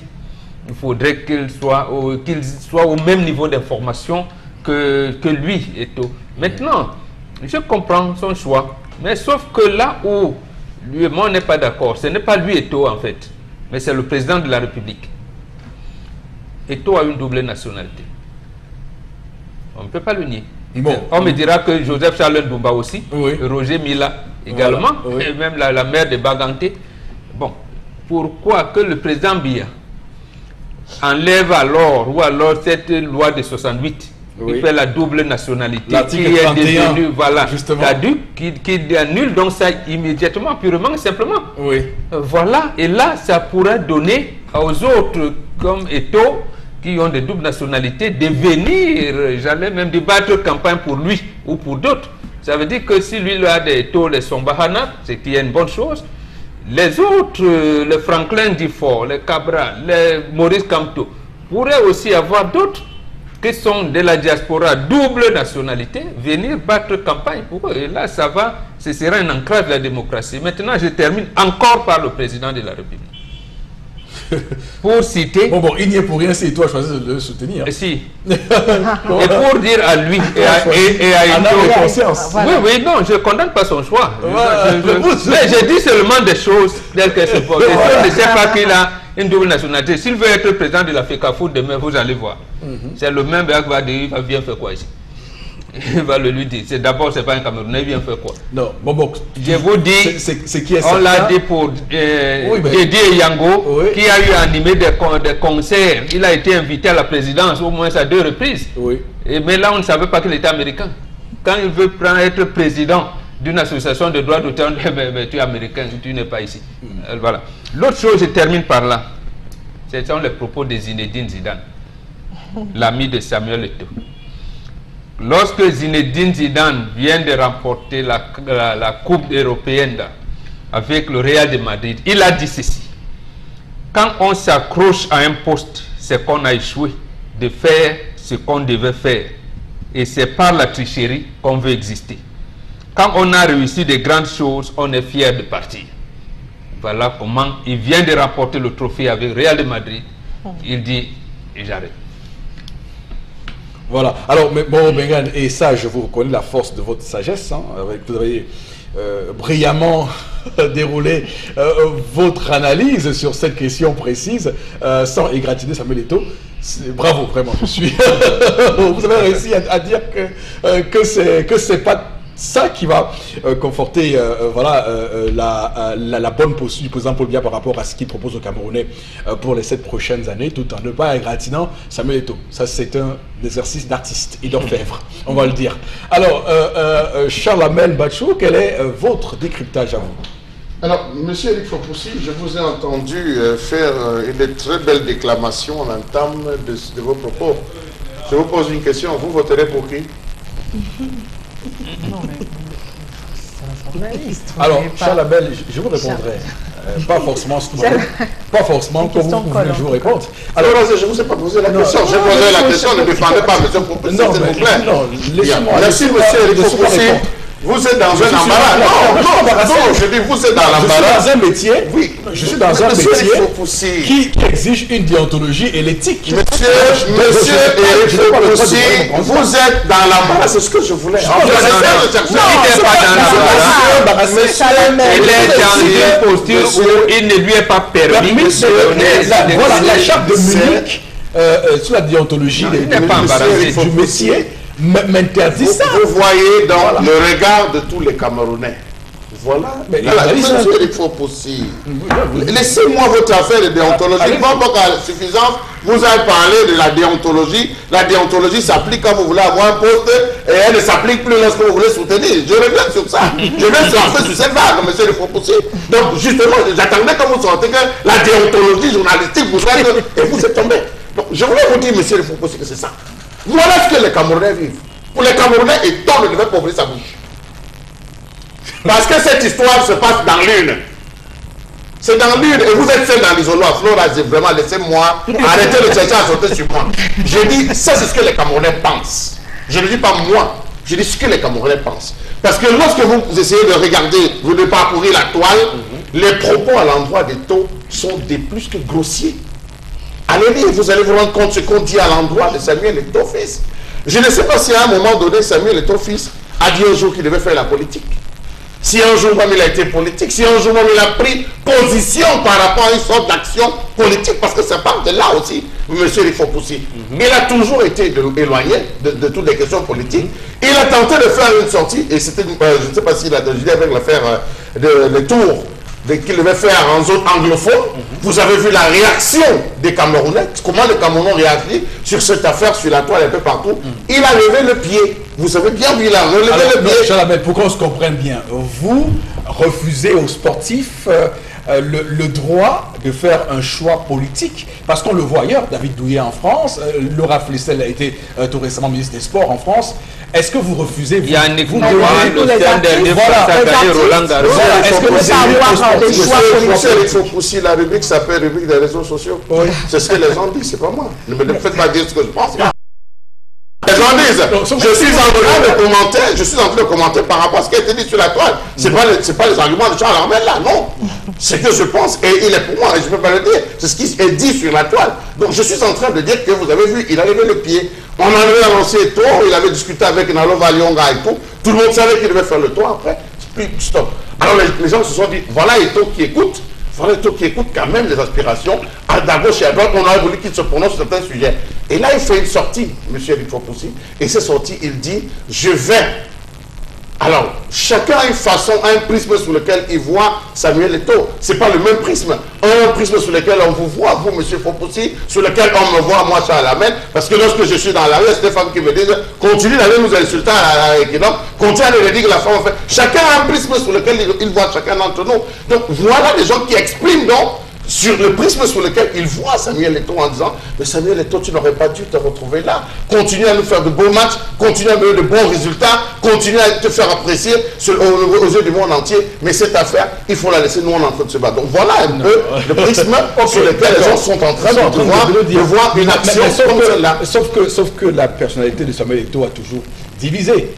Il n'a jamais fait d'unanimité au Cameroun. Chaque fois, même quand il était à l'équipe nationale, beaucoup estimaient qu'il n'a pas sa place là. Monsieur il faut dire que c'est pas nouveau. La personne d'Eto'o, étant donné qu'il n'est pas leader, il n'est pas leader de quelque parti politique, c'est un sport, c'est une star planétaire. C'est une vedette. Oui, c'est que son point de vue. Et je le respecte en tant que point de vue. C'est tout. S'il a émis son point de vue, il a choisi de le faire là. Je ne peux que respecter son point de vue. Mais le reste, ça, dans les réseaux sociaux, c'est autre chose qui est en train d'être. Bon, je tiens à vous dire que autant il y a des avis qui canardent cette décision, autant il y en a qui encensent et le remercient pour sa clarté. Et voilà, c'est pour dire qu'il n'y a pas que des avis contraires à ça. Du choc des idées, j'ai la vérité, la lumière, tout à fait. Vous avez raison. Alors, Haribel. Oui, Eric, vraiment, les Camerounais, vous manquez vraiment ce que vous avez fait. Samuel Eto'o a fait son choix, et puis quoi? C'est ce qu'il a dit, non? Il a dit, je voterai Paul Biya, parce que Paul Biya a apporté beaucoup de choses dans ma vie. Moi, ce que je ne rêvais pas être, et de deux, Eric Fopoussi, tu es devant le Dieu Manitou. Tu déclares que tu vas voter Kabal Libi. Vous parlez quoi comme ça là? Mais il y a les Camerounais, me voici, j'ai plus de 40 ans. Je n'ai jamais vu Paul Biya avec les yeux. Il a pris le ballon, il a dribblé. Le voilà aujourd'hui qui salue Paul Biya. Vous voulez qu'avec tout ça, il vienne parler de Kabal Libi ou bien de Maurice Kamto? Vous-même, vous avez appuyé sur Parnier. C'est son choix.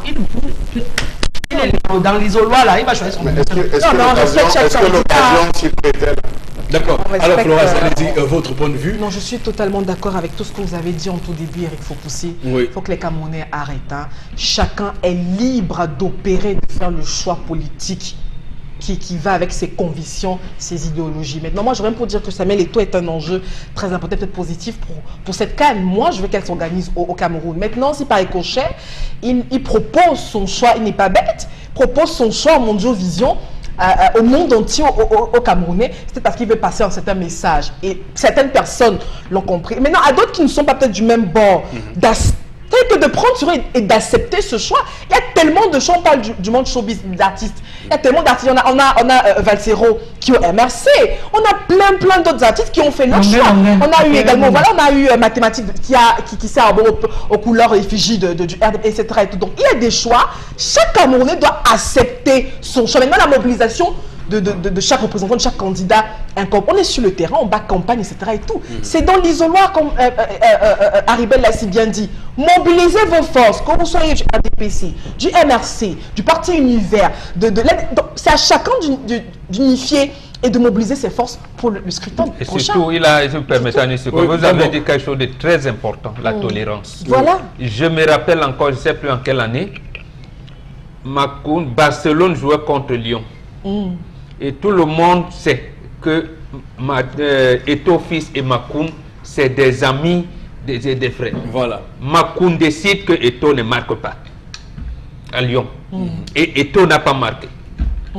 Il l'a secoué, il l'a barré de telle manière que Eto'o n'a pas pu se déployer. Il a mesuré dans le match. Le lendemain, ils ont pris le même avion pour venir jouer ensemble pour les Lions indomptables. Ils ont gagné. Voilà.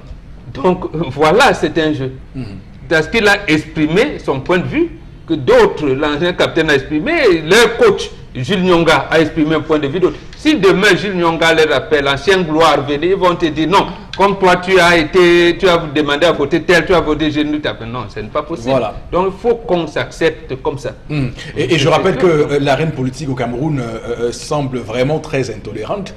En Allemagne, il faut dire que la droite et la gauche actuellement sont dans un gouvernement de coalition. Voilà. Pour mener à bien le pays, on peut penser différemment et avancer ensemble. Et c'est ces clivages qu'on crée au Cameroun, on fait en sorte que lorsque vous pensez pas comme les autres, on doit vous mettre en quarantaine. Il faut qu'on sait ça, c'est de cela que naissent les plus grands conflits et les plus grandes tueries du monde entier. C'est l'intolérance, le fait de penser que l'autre n'a pas le droit de penser ce qu'il pense. Florazé, on va poursuivre. Oui, il faut poursuivre. La deuxième information ce matin fait état d'un numéro vert justement qui a été instauré au sein de la gendarmerie nationale par le secrétaire d'État en charge de cette institution. On parle du 1501 numéro vert justement pour dénoncer les abus des gendarmes. Il faut rappeler que c'est dans l'optique de combattre la corruption et d'autres actes illicites au sein même de la gendarmerie nationale.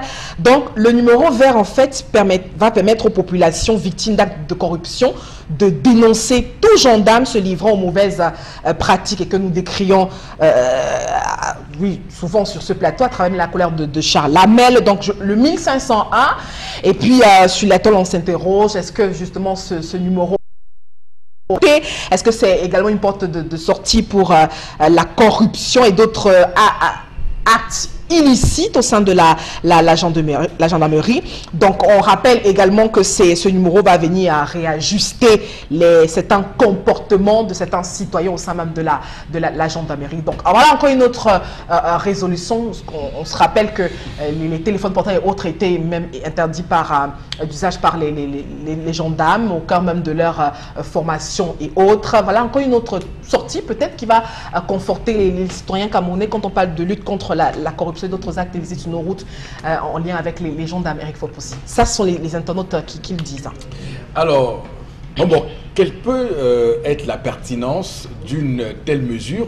On voit que de plus en plus, les administrations optent pour les numéros courts pour que les citoyens dénoncent les actes de corruption dont ils sont victimes de la part des personnes qui travaillent sur leurs ordres. Ça veut dire que si vous arrivez sur la voie publique et que vous subissez un contrôle routier ou un gendarme est aux prises avec vous et vous exige, on sait comment ça se passe avec les radars par exemple. Les gens le plus souvent sont tentés de faire des actes de corruption.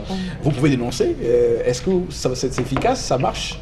Ça marche, ça ne marche pas, je n'en sais rien, mais c'est une bonne chose. Oui. C'est une bonne chose d'avoir mis ce numéro vert. Je pense que pour la police, ça doit être 500. Il faut que les citoyens s'en approprient et que les citoyens dénoncent de manière régulière et permanente ce qui est convenu d'appeler, ils ont appelé acte de corruption ou de tous les dérapages des gendarmes. Oui. Appeler, dénoncer. Et justement, c'est ça même l'éveil citoyen.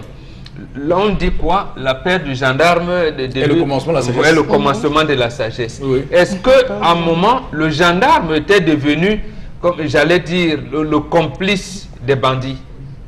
Vous vous rappelez, j'ai vu un reportage ici il n'y a pas longtemps, à Makeya, où c'était fait par notre collègue, notre collègue. Bon, c'est pas tous, c'est quelques brebis. Voilà, j'ai dit donc, quand on le dit, ça veut dire maintenant que là, au moins, les gendarmes absolument, oui. Ça veut dire qu'ils vont donc commencer à nous protéger. Et ils vont savoir que, bon, les populations, dans le principe de l'universalité de la défense, ils doivent être avec les populations qu'ils sont censés protéger, dont les biens et les personnes. Donc, vous les protégez. À ce moment-là, vous n'avez pas à procéder à des actes de bavure ou de raquettage. Voilà. Ou de raquettage. Ou de raquettage. Donc, oui. dénoncer que les citoyens s'approprient. 1501. Vous appelez et surtout lorsqu'on appelle, on décline son identité. D'accord. Et on dit à quel niveau vous êtes en train d'être victime de ces actes répréhensibles. On dit, je suis peut-être au poste de contrôle de Bekoko. Il y a un gendarme tel, d'abord il n'a pas décliné son identité, je m'appelle tel, carte d'identité numéro tel, mon numéro de téléphone, si ça ne s'affiche pas, c'est tel. Donc, voilà, je suis victime de ceci. Voilà. Pour le faire absolument, c'est donc ça, la citoyenneté exige que vous, citoyens, vous dites, il me semble que ce qu'on me reproche là n'est pas vrai. Donc vous êtes prêts, parce que chez les anglophones, on dit quoi? I bring you to court. Parce qu'ils estiment que non, j'ai mon dossier complet. Oui, vous n'avez, je vous donne pas, I bring you to court. Oui. Donc il faudrait que nous aussi, voilà, là j'apprécie, moi j'apprécie Galax, le ministre Galax et Toga, qu'ils mettent en place, ça commence par là, quitte à ce qu'on l'inonde des plaintes et qu'ils ne résolvent pas. Là encore, on va revenir dire, mais attendez. Alors, ça c'est pour les corrompus. Comment on fait pour les corrupteurs? Les corrupteurs ne vont jamais appeler. Voilà. Ils ne vont jamais. Bon, est-ce que le gendarme va m'appeler pour dire qu'il a j'ai surchargé. On m'interpelle, je dis bon. Il me dit non. Et tu as donné 2000, c'est 5000 que je prends. Donc je ne vais jamais appeler le 1000. Non, mais au moins celui qui... au moins celui qui... Le gendarme, il peut réagir. Voilà. Maintenant, un de leurs collègues peut filmer. Et dit que j'étais avec un collègue, moi je voulais mettre de cette voiture, la bombe qui passait là, je voulais avec mon collègue à côté. Absolument, il va dire non. Ou bien il peut même intervenir en disant à son collègue, non, il a une infraction, il ne passe pas. Oui. Et vous savez que le contrôle des CNI, des cartes de nationalité, est devenu l'enjeu où les gens s'enrichissent. Ça veut dire que les tarifs sont même déjà connus partout. Ça veut dire quand vous manquez... Défaut de présentation de la carte d'identité, c'est combien? Non, c'est 500. Quand vous donnez 1000 francs, on estime qu'on vous a trompé. Je veux dire, c'est devenu institutionnel. C'est quand même terrible ce pays. À quel niveau on a fait de la corruption une habitude au quotidien. Alors, Charles Hamel, sur ce numéro court, je rappelle que vous avez fait à l'époque une chronique, une colère sur le numéro court. On vous disait que ce numéro court ne sert à rien. Monsieur Rifopussi, l'amitié entre soldats se limite au camp. Donc, quand vous dites que c'est bien, je vous regarde avec les yeux. Pour ne pas dire, j'ai envie de toucher, pour prendre le pôle, quand vous dites c'est bien. Monsieur, il faut pousser. Je vous vois, là, vous êtes en train de prendre 500. Je prends mon téléphone, j'appelle. D'abord, le temps qu'on prend, qu'on décroche, l'acte sera passé. Lorsqu'on va prendre le temps de décliner en disant que c'est tel, la majeure partie des gendarmes n'ont pas de manière obligatoire et systématique leur nom apposé sur leur tenue. De deux, combien de Camerounais connaissent les galons, réussissent à lire les galons? Est-ce que c'est un maréchal de logis? Est-ce que c'est un adjudant? Combien de Camerounais savent lire? De deux, ils vont dire que c'est qui? Il a 3 avec 4V, c'est comment? Il se situe où? Monsieur Eric Fopoussi, nous sommes à l'ère du numérique. Je crois qu'il devrait plutôt mettre un numéro où vous filmez, vous envoyez avec votre numéro de téléphone, vous déclinez. Ça serait encore mieux, monsieur Eric Fopoussi, que de procéder à l'appel téléphonique pour dire voici. Prenez même votre dossier, portez, allez au niveau de, je pense que c'est la porte 1001, 1001 ou 501. À la police, j'ai dit à la police, là, il y a un bureau là, la police de police, vous allez déposer, on va redescendre, faire le contrôle. Vous allez voir, vous serez le seul, ils vont se protéger entre eux. Donc c'est pour dire, monsieur Rifopussi, que je crois qu'on devrait passer à autre chose. Il y a l'avant, le pendant et après. On devrait penser à quelque chose d'assez sérieux pour permettre à tous les Camerounais. À l'immédiat, si vous avez le contact, le mail, monsieur, il est plus facile de filmer. Aujourd'hui, vous avez des stylos qui filment, vous avez des gommes qui filment, vous avez des règles qui filment. Vous avez même au sein de différentes voitures. Il y a des voitures dont les caméras sont incorporées au niveau du rétroviseur. C'est-à-dire qu'à l'immédiat, lorsque vous vivez la scène, vous pouvez enregistrer à l'immédiat, vous récupérez à l'aide d'une puce, vous envoyez à l'immédiat par mail à un responsable. Je pense que c'est là ce que le Galactique devait faire. Vous envoyez par mail en disant, voici une scène que j'ai vécue, que je suis en train de vivre. Vous envoyez, vous déclarez votre identité. On va, rapidement identifier l'individu. 2, rapidement identifier le contrôle. 3, savoir sur quel commandant ou sur quelle autorité est ce contrôle. 4, on va les retracer aussi rapidement. Vous avez vu ce qui s'était passé à Bekoko lorsqu'on avait surpris ces agents du peloton routier en pleine raquet, oui. À l'immédiat qu'on a vu la photo, aussitôt, je pense que c'est Jean-Baptiste Bocam qui avait fait la sortie à l'immédiat pour sanctionner véritablement. Je crois que c'est par ça qu'il faut passer que de passer par un numéro de téléphone. Pour moi, j'estime que c'est... Non, mais l'un n'exclut pas l'autre. Je n'ai pas dit non. Vous qui dénoncez, si vous avez là un appareil photo, même dans votre qui peut filmer, nous avons eu un journaliste qui s'est fait tabasser à Ezeka, Idriss Lissom, au point de casser ses lunettes, confisquer son téléphone portable parce qu'il avait vécu une scène de corruption. Il a voulu s'échapper à Boumiébel. Alors vous vous rappelez, donc c'est pour dire que les représailles ne seront plus sur vous qui êtes en train de vouloir déposer. C'est bon, mais c'est comme ça, c'est ça la démocratie, mes chers amis. Quand vous parlez de la Révolution française, mais c'est précisément parce qu'un jour, ils sont allés acheter le pain, il n'y avait pas le pain, ils ont dit on n'en peut plus. Et ils ont coupé. Mais justement, les citoyens seront donc à un niveau où on leur dit ah, donc le 501 là ne fonctionne pas, ils vont commencer à avoir des cours. Et ça, c'est ce que le ministre Etoga, Galax Etoga évite. Aribel donne aussi son avis en quelques secondes, on avance. Eric Foposi, c'est bien beau, le 1501 là, non? Bon, maintenant, est-ce que les usagers qui cotisent sur la route là peuvent aussi appeler? Non, ces côtés ne peuvent pas, puisqu'ils sont... Est-ce que monsieur Foposi... Non, parce que... Quels sont les corrupteurs? Non, parce que quoi? Ils sont dans l'obligation de cotiser. On les oblige de cotiser. C'est ce qu'on demande de dénoncer. Voilà, ça, il dit que donc, si je passe, on m'interpelle, que j'étais habitué à cotiser 500. J'appelle, je ne cotise pas 500.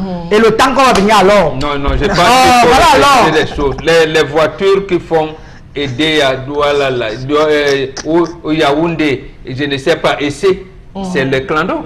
Ils n'ont pas, je veux dire, font du transport clandestin. Ceux qui partent à il y a sous le régime de la tolérance administrative. Donc ça veut dire, comme il n'y a pas d'agence de voyage régulièrement constituée, qui font de Yaoundé essai, Yaoundé temps. Donc,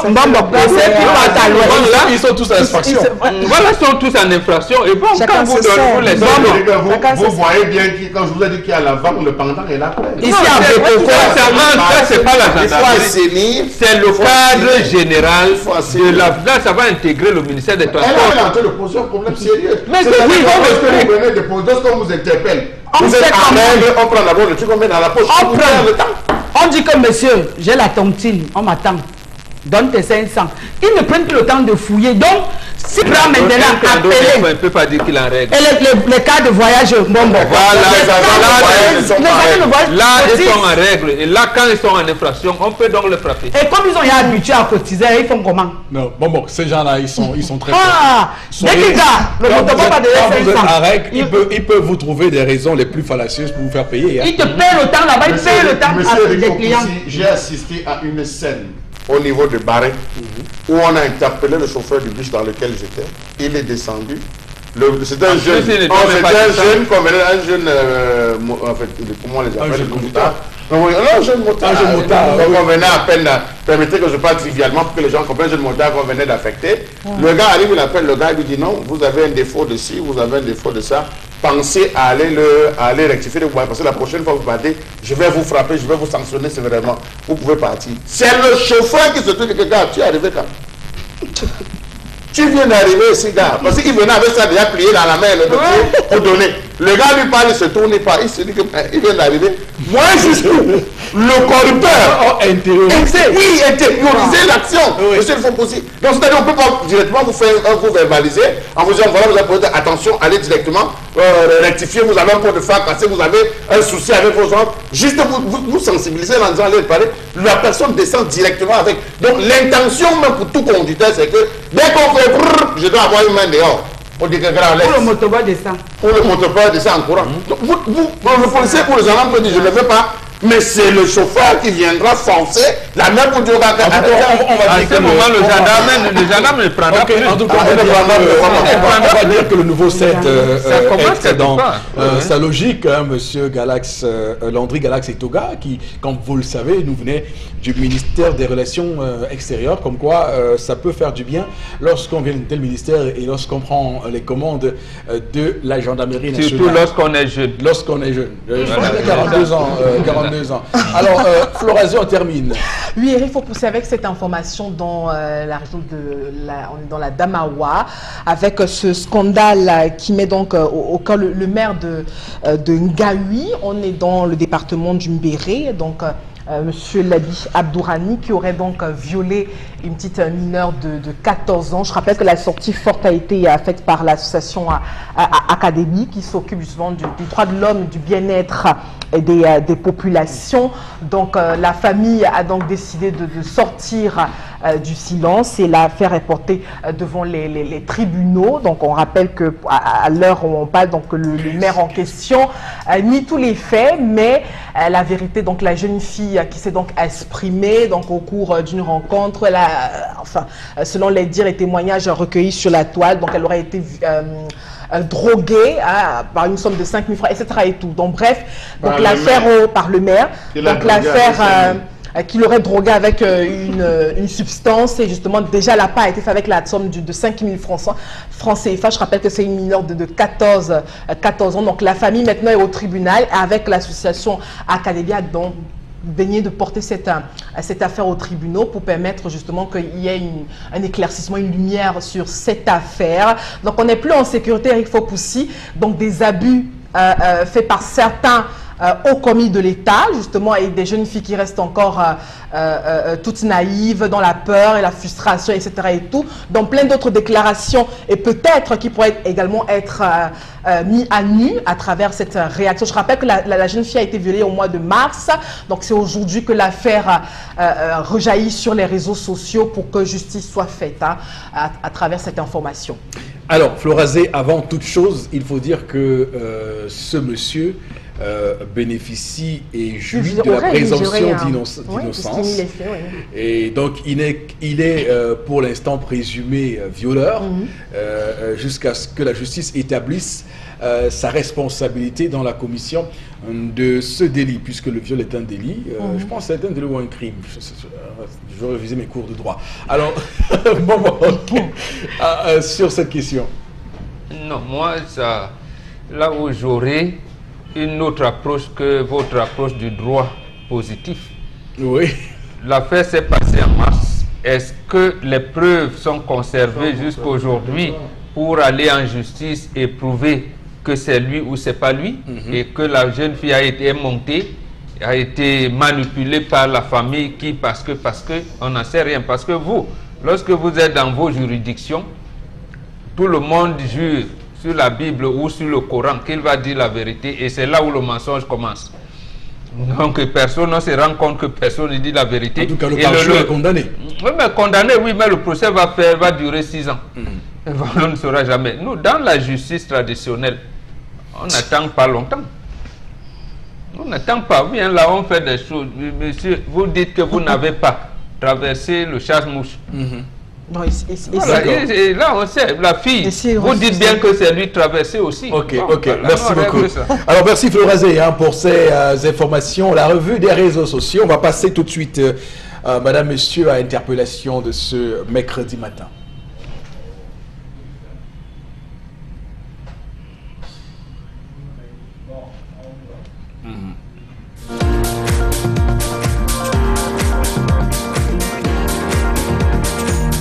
Je dirais tout simplement que bon, pour que le pays puisse changer, je vois que la Constitution, ça 1000 ans, il faut qu'on change.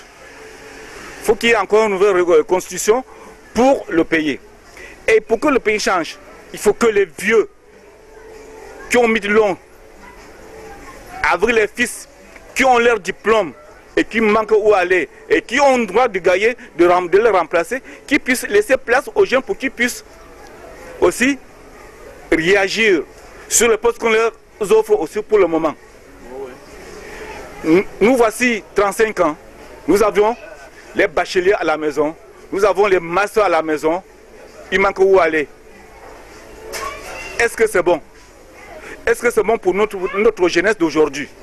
Vraiment, il faut qu'il y ait un changement. Laisser place à ces jeunes pour qu'ils puissent vraiment nous montrer de quoi il est question.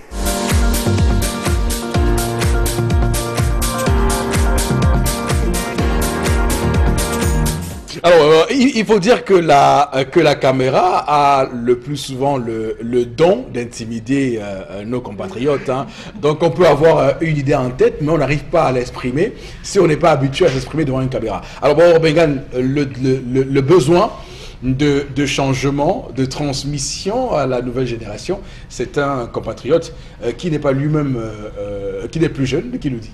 Oui, et ça me plaît. Voilà. Parce que nous qui avons atteint un certain âge, il faut qu'on sache transmettre le témoin. Oui. Quand il est temps, on a vu avec Houphouët-Boigny ce qui est arrivé par l'après, avec Mobutu, c'est pas bon. Il faut transmettre à temps le témoin aux jeunes pour qu'ils puissent, j'allais dire, il a même dit, c'est sa conclusion qui me plaît. Oui. Il peut nous dire ce qui est.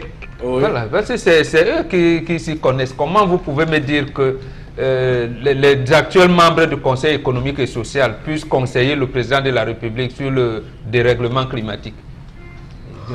Même moi-même là, je vais vous dire quoi sur le dérèglement climatique? Et que ce soit Forceau Victor, Zété Emmanuel et Jean-Luc. Voilà, écoutez, c'est pas normal. Mais vous, entre vous les jeunes, vous pouvez nous dire, voilà, les résolutions de COP21, COP22, voilà ce qu'il a dit. Le problème de ceci, ainsi de suite. Donc, c'est vous, ça va aller vite. Mais moi, il va falloir m'expliquer au moins pendant 2 ans, je ne comprendrai pas. Ok, merci beaucoup Moubouk Bengan pour ces informations. On va tout de suite pour ces informations, quoique. Donc merci pour ce décryptage. On va tout de suite basculer pour retrouver Constellamine qui nous parle ce matin du Vombio Oméga 3. Constellamine, une fois de plus, de bonnes nouvelles pour nous ce matin. Oui, bonjour Eric, bonjour tous nos téléspectateurs et merci à tous les clients du concept Salaka. Et ce matin, je commencerai déjà par quelques petits conseils pratiques, chers téléspectateurs. Alors, je vous conseille, bien entendu, de contrôler de temps en temps le taux de votre glycémie. C'est très important de pratiquer les activités sportives et surtout d'éviter le stress, hein, ça il faut le rappeler, hein, et de bien vouloir contrôler votre régime alimentaire. C'est très important pour éviter les AVC, pour éviter le diabète. Voilà donc quelques conseils pratiques que je donne ce matin à ces téléspectateurs que j'aime tellement, à ces téléspectateurs qui font du concept Salaka ce qu'il est aujourd'hui. Alors n'hésitez surtout pas, faites confiance au concept Salaka. Alors parlons bien entendu des modalités de livraison. Il est question déjà pour tous ceux qui ont besoin du complément alimentaire Vombio Oméga 3 ou d'autres produits vendus par le concept Salaka, il vous suffira tout simplement de relever nos numéros de téléphone, quel que soit où vous êtes au Cameroun, vous êtes hors du Cameroun, vous êtes même en Europe, parce qu'aujourd'hui, le concept Salaka a des clients, même du côté de l'Europe.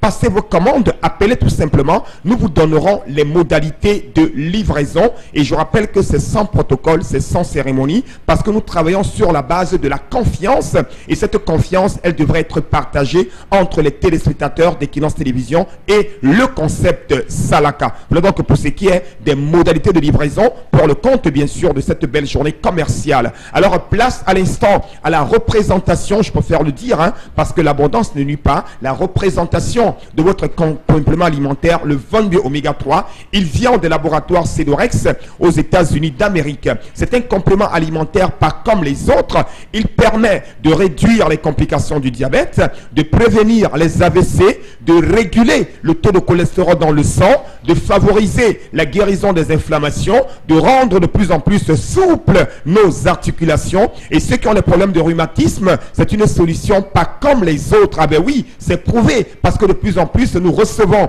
les gens qui sont très contents. Ils avaient le rhumatisme, ils avaient les problèmes d'articulation, mais ces gens aujourd'hui ont retrouvé le sourire parce qu'en consommant régulièrement le Vombio Oméga 3, en pratiquant les activités sportives et en respectant, en contrôlant ce régime alimentaire, tenez-vous tranquille, vous n'aurez que le sourire au niveau de votre santé. Voilà donc quelques avantages liés à la consommation régulière de ce complément alimentaire qui est sans effet secondaire dans l'organisme. organisme, oui. Et il n'empêche pas également la prise des autres médicaments. Il coûte la somme de 5 000 pour une boîte de 30 gélules. Je dis bien, c'est 5 000 francs pour une boîte de 30 gélules. Et c'est vendu au magasin 1001 tapis et nulle part ailleurs.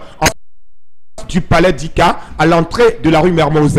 À côté bien sûr de ce complément alimentaire, on a également une lotion. C'est une lotion réservée uniquement aux diabétiques. Oui, votre peau elle est délicate, elle est fragile, elle est sensible. Voici donc une lotion qui donne vie à votre peau, qui permet de la nourrir, de la régénérer. Elle vous permet de protéger, de protéger votre peau. Elle coûte la somme de 6 000 francs. Vous l'utiliserez 3 fois par jour. Vous appliquez une goutte et vous l'appliquez, vous mettez une goutte sur votre main et vous l'appliquez sur les pieds et le corps pendant 3 fois par jour.